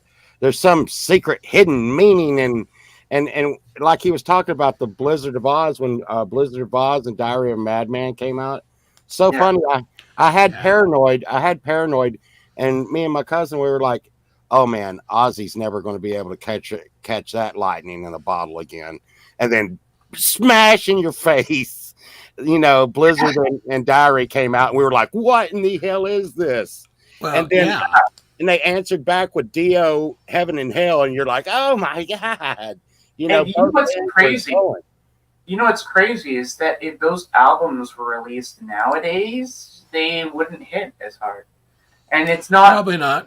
It's not disparaging of their quality or talent. It's back in the day. That was a memory. And I think that if we're going to get anywhere as a species, we have to realize that we have to stop and like look at every single moment that we have, especially here, like even here with you, Chris and Paul, like stop for a second and realize that we're living in paradise. And this is a memory that we're going to keep forever. Like, who knows what's going to happen over the next 20 years? Like, if we look back to this as like our golden years, like, who knows, right? But we really have to give importance to these moments that we have, I think. Anyways, I'll be back in 2 seconds. I'll just like shut off my cam and everything. All right. Well, we'll count the minutes until you're back. All good. It is crazy, you know, though. We may be one of the last generations of music players. It's everybody says that, and you know, I think things will shift and evolve, but people are fascinated by watching vocalists sing, watching musicians play physically. I mean, live, I don't think it's ever going to go away. I think it will change. Certainly it will be supplemented, but again, you know, vinyl records were dead, except for they're not. You know, I'm in the publishing business, and of course, everyone's just going to read their tablet and computer, and books and magazines and newspapers are dead. They ain't, and never will. And me and Sunshine are actually, and you will see, not to give anything away, but after Christmas, you'll see, we're actually dialing back, which is weird. So instead of, I got all the stuff to do digital and stuff, and it is tempting as hell, because Clay's in chat. He has shown me some incredible stuff. mm-hmm. But we are actually starting to go more orchestra, bringing in flutes, violins, and Huge fan. And well, I go to the symphony here in Denver all the time because I love it. Well, we're trying to integrate that into a rock format, which, come on, hey, you know, throw a rock at me. I'm not copying Pink Floyd. They are just one of my biggest influences. No, but they've done it in a way that inspires you to make something that transcends it, right? They influenced me. Rock and roll, to me, because I've asked people before, when they listen to my music, I'm like, is that rock and roll? Because I meant it to be rock and roll. Yeah. But it might seem like a classical piece. But I think that sometimes the topic of the song can make it, you know, rock and roll. Is that a possibility? Like, is Pink Floyd rock and roll? Yeah, that's a good question, because music transcends genre. It transcends. It's an experience rather than something you can nail down to a fucking. One of my favorite songs of theirs is Vera. Yeah. How could you classify that as rock and roll? But I see it as rock and roll. It's kind of music. Weird. Yeah. When I think of rock and roll, I think of, like, you know, I need that rock and roll music any old way. I think of the 1950s. I think of Chuck Berry. I think of that specific, like, rock and roll is that to me. But also at the same time, I think that anything that has that attitude of screw the establishment, screw the old people, let's just do what we want to do and have fun and screw or whatever. But that's rock and roll to me. Like, even metal can be rock and roll. Jazz can be rock and roll. It's just, to me, it's an attitude. Yeah, absolutely. Rock and roll is totally about attitude, and the attitude is screw the rules, and that's Pink Floyd. Is there a better example of screw the rules? We're going to do what we're going to do. Yeah, because I was listening to someone who was playing. He's a neighbor of mine, and he plays in a cover band. But he was able to open for some popular rock band in the '80s and stuff like that. And he said that Pink Floyd, and like their producer or whatever, their record label, they didn't care. Like, if Pink Floyd wanted to do something out there and extreme and like something they've never tried before, they're one of the only bands that the record label would be like, okay, let's just let them do it, because they know what they're doing and people like it. And I wish I could gain that kind of like swagger as far as my music, like but it's amazing. Like when you understand that your specific voice or your band's voice or whatever, like your perspective on the world is so incredibly important, even if maybe you haven't released a song or maybe you haven't, you're holding it inside. You're thinking until I get to that place where where it's perfect or whatever. Don't worry about that. Just get shit out there. Make songs, get it out there, and you'll find that people don't care as much as you might think. And once you actually practice and practice and practice, you'll find what is true to you, and that's what people want, right? Yeah, I'll tell you one thing that's groovy, man, and y'all get to see this weekend. It's kind of a little secret. You know what's really cool is when you play with someone else, and when I am by myself, I do pole vault music, doing pole vault stuff. But I got around someone else to do a collab over the week, and it brought me back straight to like my old high school band days.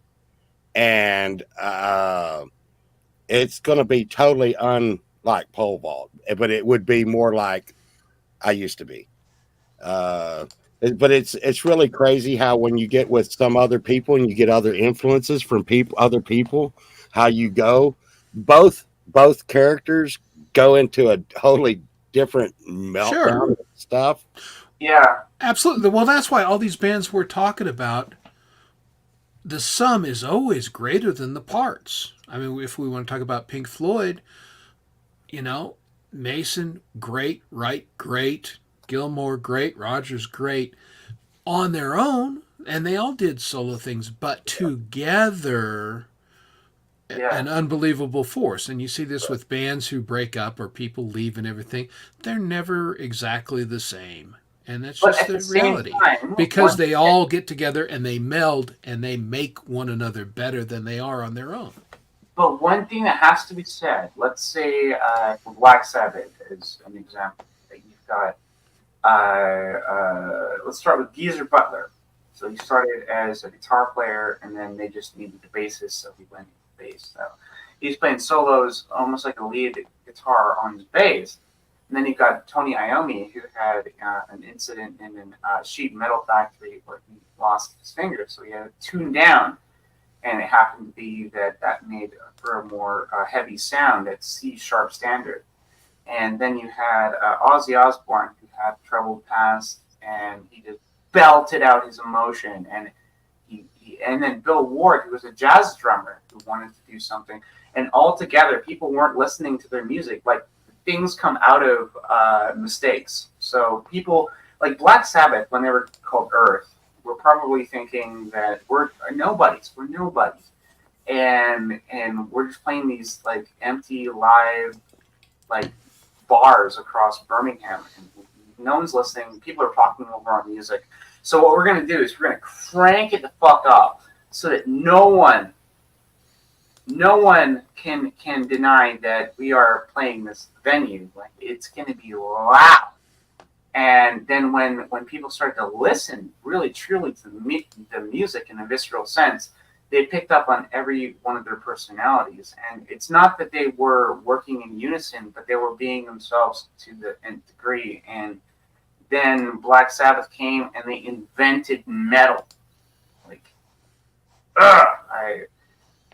one thing I loved about Black Sabbath is that when I first started listening to them, of course, when you have a bass guitar, it usually sits in the background. It usually follows the actual lead guitar, rhythm guitar, right? And you don't hear it very much. But Geezer would play it in a way where you would notice it. You would hear his awesome kind of like improvisational kind of techniques on there, and you would recognize it as much as you would the guitar. Anyways, I'm talking for too long. Well, I could pick any one of those guys out by themselves, though. I could hear Tony Iommi if you put him in an orchestra. I'd be like, is that Tony Iommi playing in that orchestra? Yeah. like I said, I love the Ozzy days, but I think Tony's best work was Heaven and Hell. But this last Sabbath album wasn't bad, but it kind of was a revisit to some of the old stuff. But Heaven and Hell, his guitar work on that, like Neon Nights, and some of that stuff with Dio, I mean, they really, and I love that whole spat that Black Sabbath and Ozzy had, because it was making them so freaking great, man. I was listening. Mustaine and Metallica, them two fighting with each other was making great music, man. But when you hear it nowadays, you don't think about that unless you were there at the time. You just hear good music, right?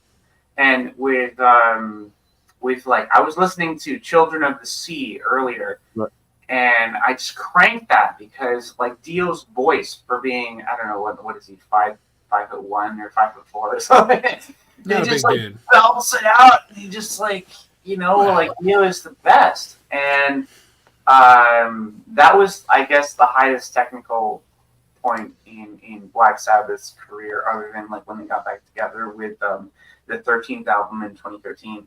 But like I like the more raw analog, like we don't know what we're doing, but we're gonna try it anyways, and like the whole exploratory thing before they figured out what their sound was. And like the first album with Wicked World was one of the craziest songs I think I've ever heard, because it's so different, right? Behind the Wall of Sleep is just like the way that the effects they put on Ozzy's vocals and how they panned it stereo. It's just it's one of those things where it's like when you make something weird and original, it's got to be from a place of like we don't know what we're doing. We literally don't know, and we're not trying to like be perfect at anything. We're just like trying whatever we can, because we're trying to survive. We're trying to make money so that we can live, and then bam, you make magic, right? Well, I got part of that down. I have no idea what the hell I'm doing. I have no damn idea what I'm doing. None of us do. Yeah. But I'm going to tell you right now, and I sound like a broken record on this one. All the fresh stuff is coming out of the independent music community. All the fresh stuff is coming out of because right now, I have a feeling that the big record companies are saying, this is the recipe to make this cookie. We're going to make another sugar cookie. People like sugar cookies. I want you to have a line that goes over and over and over, okay? And it's going to be, I want to dance, I want to dance, I want to dance, okay? Ooh, ooh, I want to dance. Or something like that. This is a recipe we got, and it works. Now, let's get 10 people to come in on that chorus and go, I want to dance, I want to dance. Let's get 20 people to write said song. And so the only way you're getting originality is, people coming off the hook and writing songs about whiskeys and hookers and stuff. What is that, Chris? Your whiskey song? I mean, there's no hookers in that song. Yeah, well, not paid professionals. Look, I was trying to be nice, okay? I didn't know what the best way to, say that. But you're not going to see that on a mainstream album, Chris. Probably not. No, and that's the good thing. That's the good thing about it. Music as a whole. Now we're talking about really successful ideas. And I know that goes into a place of like, what is success and how do we define that? But ideas that grip us, that make us think for a second and stop for a moment and think, in this moment when I'm hearing this song, I literally ask myself questions that changed my life. Like that kind of shit, not successful. What is successful is maintaining what you are doing now. Like, buy your shit,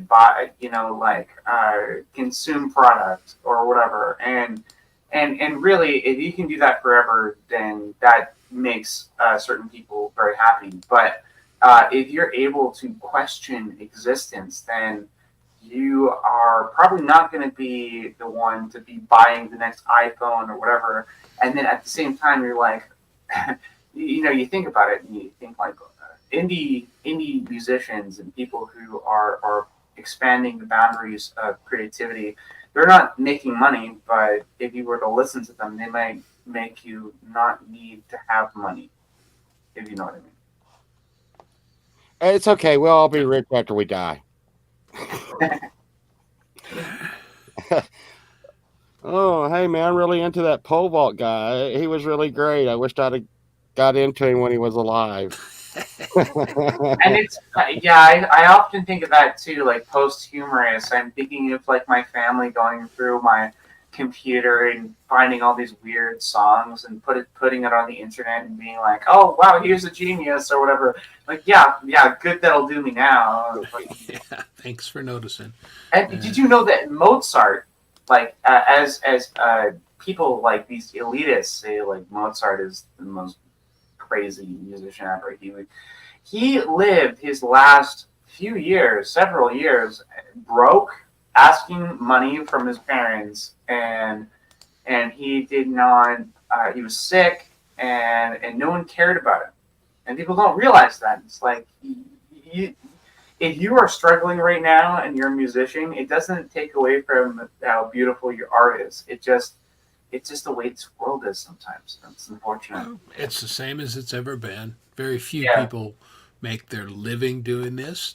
This is fun for me. I tried to make my living doing this at one time many, many, many years ago, and it wasn't good enough. So got a real job, but I kept playing.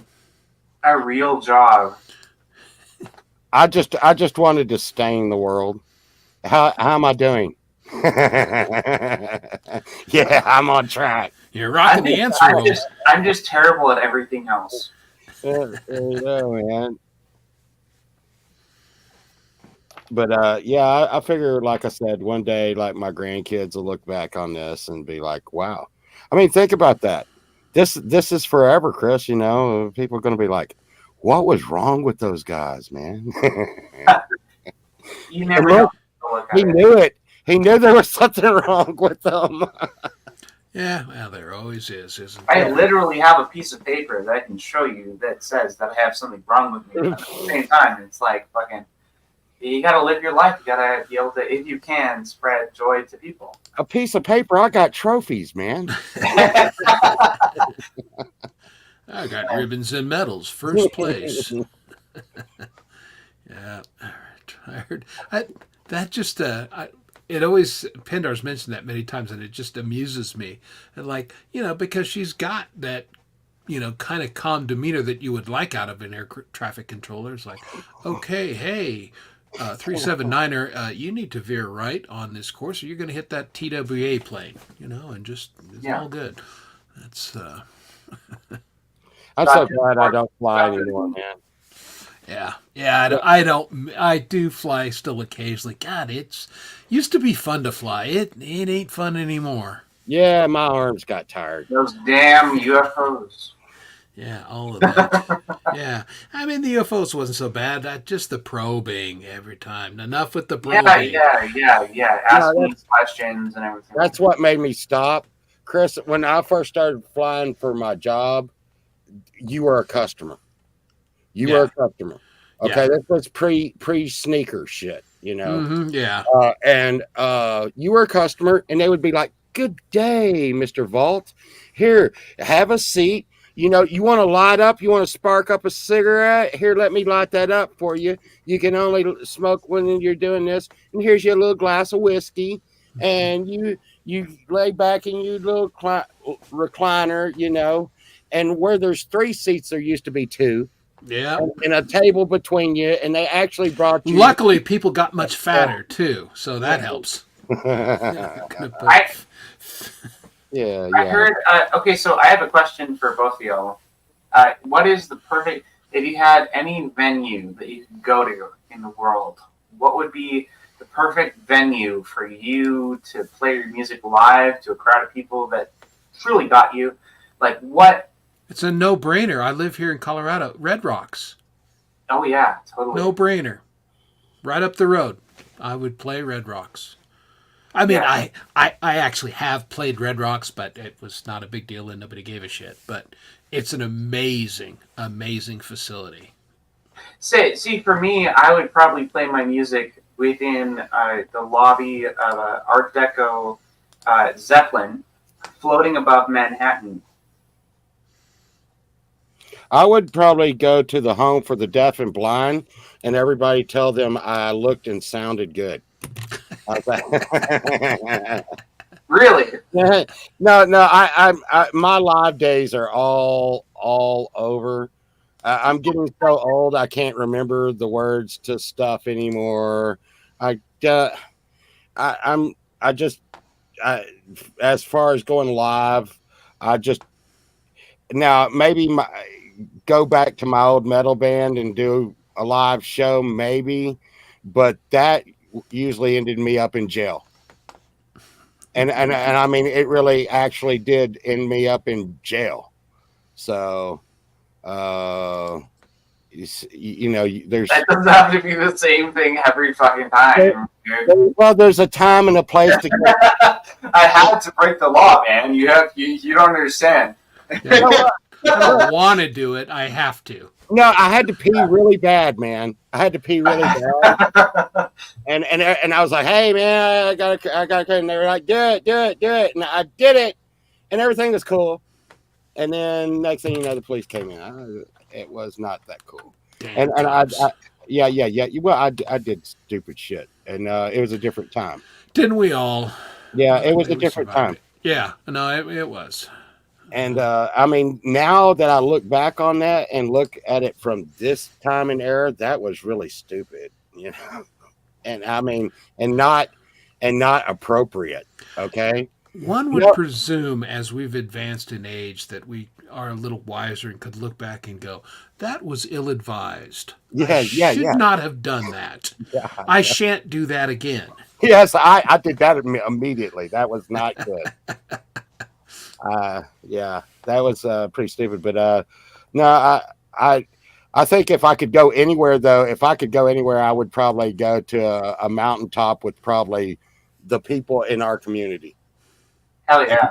And have like a freaking s'mores, stoner, drunker, cookout, freaking, that would be my dream. It's been kicked around a little bit, and honestly, it would be a kick in the ass to find some place somewhat maybe central in the U.S. that people could get to, or maybe Vegas, someplace that everybody could get to cheaply. Nah, pick something crazy just- like Hawaii or something. No, hell no. No, Well, I'm not getting on a plane that long. no, screw All that. right. But just, have a venue that we could all get together and play. That would be a lot of fun. Just get a sound company in there and, just plug in and play for 2 days. That would be a hoot. Our effort, man, would just sit around the campfire and throw down, man. Different campfires at some little place. That would be how equally cool. Yeah. How long would it take when we finally show up, all hundreds of us, to say hello to each other? Like in chat, we'd be like, "Hey, how's it going?" Blah, blah, Well, that's hey. it. That would be the first day. Just everyone saying hi. You actually have to go around to each other and say hi to each other. So that we gotta count. We gotta focus on that, and then and then we'll dance with each other. We'll have a big old. And also, I will tell you a little secret about myself. If people that party with me love to party with me, they just hate the next day. Okay, we're all ashamed of what we've done. All right, Pole vault is probably the guy most likely to hang from his knees from a tree branch naked, and the branch break, and I fall in the river, and we have to go see where naked pole vault ended up, and he's in the middle of town running around naked and trying to cover himself up with newspapers and stuff. And but we all have fun. I'm always that guy. It's like, hey, I know it's 3:00 in the morning, but if we go and pawn your car at the 24-hour pawn shop, we can. Hey, listen. All we're going to do is get a couple of $100, and we'll go get your car tomorrow. But right now, we're going to go and buy some bootleg liquor because we're out of booze, and it just goes. But you got all the ideas. Yeah, we refer to that guy as Evil Povol. Yeah. So, as far as me, I'm the guy who stays behind and makes sure all the drunk chicks gets out of the place. I walk them down to their taxi or whatever, and then by the end of it, no one remembers that I was even there. And then I go back there and I'm like, hey, I helped you out. And they're like, it's pepper spray. And I'm like the anti-pole vault in that I'm just immune to peer pressures. Like, have fun, pole vault. Oh no! As in real life, Chris, I'm just a shy off. If I think you're going to laugh, I'm not doing it as a peer pressure thing. I'm like, watch this. Look, I'm from Texas. My last words will be like, watch this. Yeah, hold my beer. No, Right. I hear you. Because I seem to think it's funny and fun at the time. At the time, yes. and guess what? I'll be back in 2 seconds. You did see me do the jump on the bicycle dressed as Donkey Kong the other day, right? I did. And the fact that you didn't leave your testicles on the handlebar, we were all grateful. Dude, I almost ate shit. I'm trying to up my game out there, but it's raining. Well, this is why I'm not playing organized sports anymore. I just don't heal very fast like I used to when I was a kid. So Right. We need to use the old thinker thingy, right? But I was on my game, man. Yeah. Famous last words from old man. I can still do this. My son is actually deployed in the military, and the first time he calls me in months, it was to say, "Dad, pull up on the handlebars when you go off the jump." Duh. Yeah, and I thought about it. I was like, I really should have done that. Yeah, well, but it was too late by the time he did think of it. It's always how that works. Well, he recognized his bicycle. He's like, "That's my bicycle, Dad." I'm like, "You don't need it anymore. That's right. You're out of country. You're flying planes now, man." Too funny. Yeah. All right, I'm back. Well, I'm fixing to have to go. I'm gonna have to get up in the morning and go get Christmas presents, then go to work, then take off work to go get more Christmas presents. I hear you. Well, and we have streamed happily for 3.5 hours.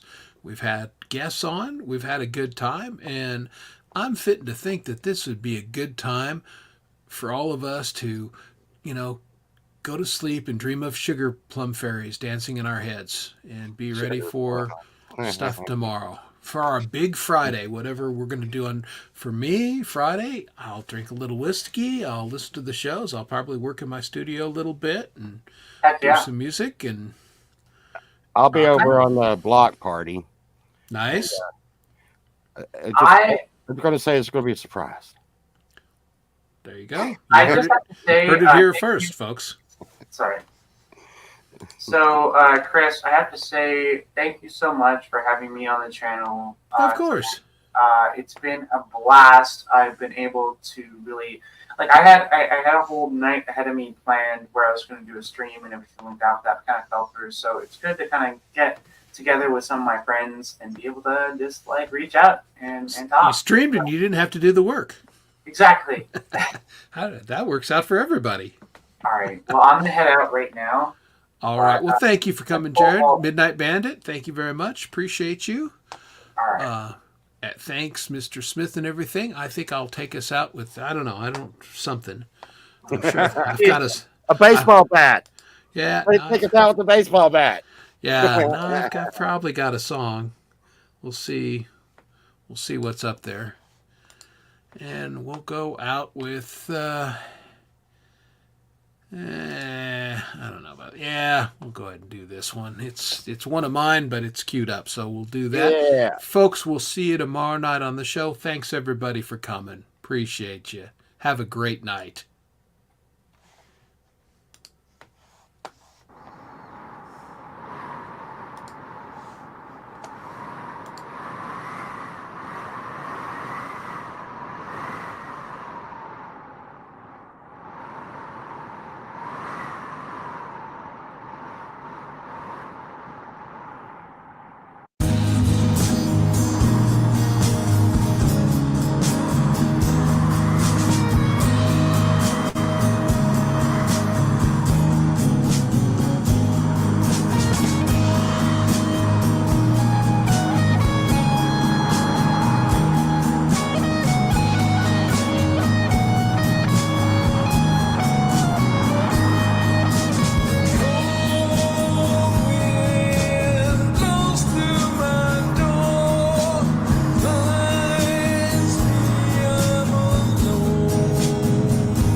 living if mine without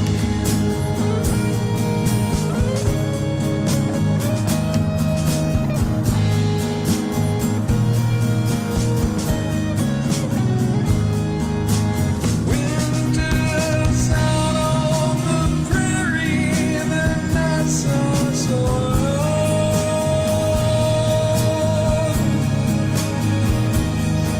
But here, warm in our cabin is where you belong.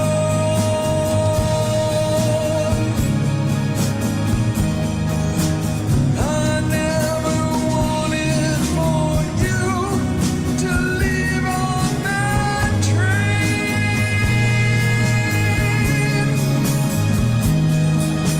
Promise to come back to me when snow turns to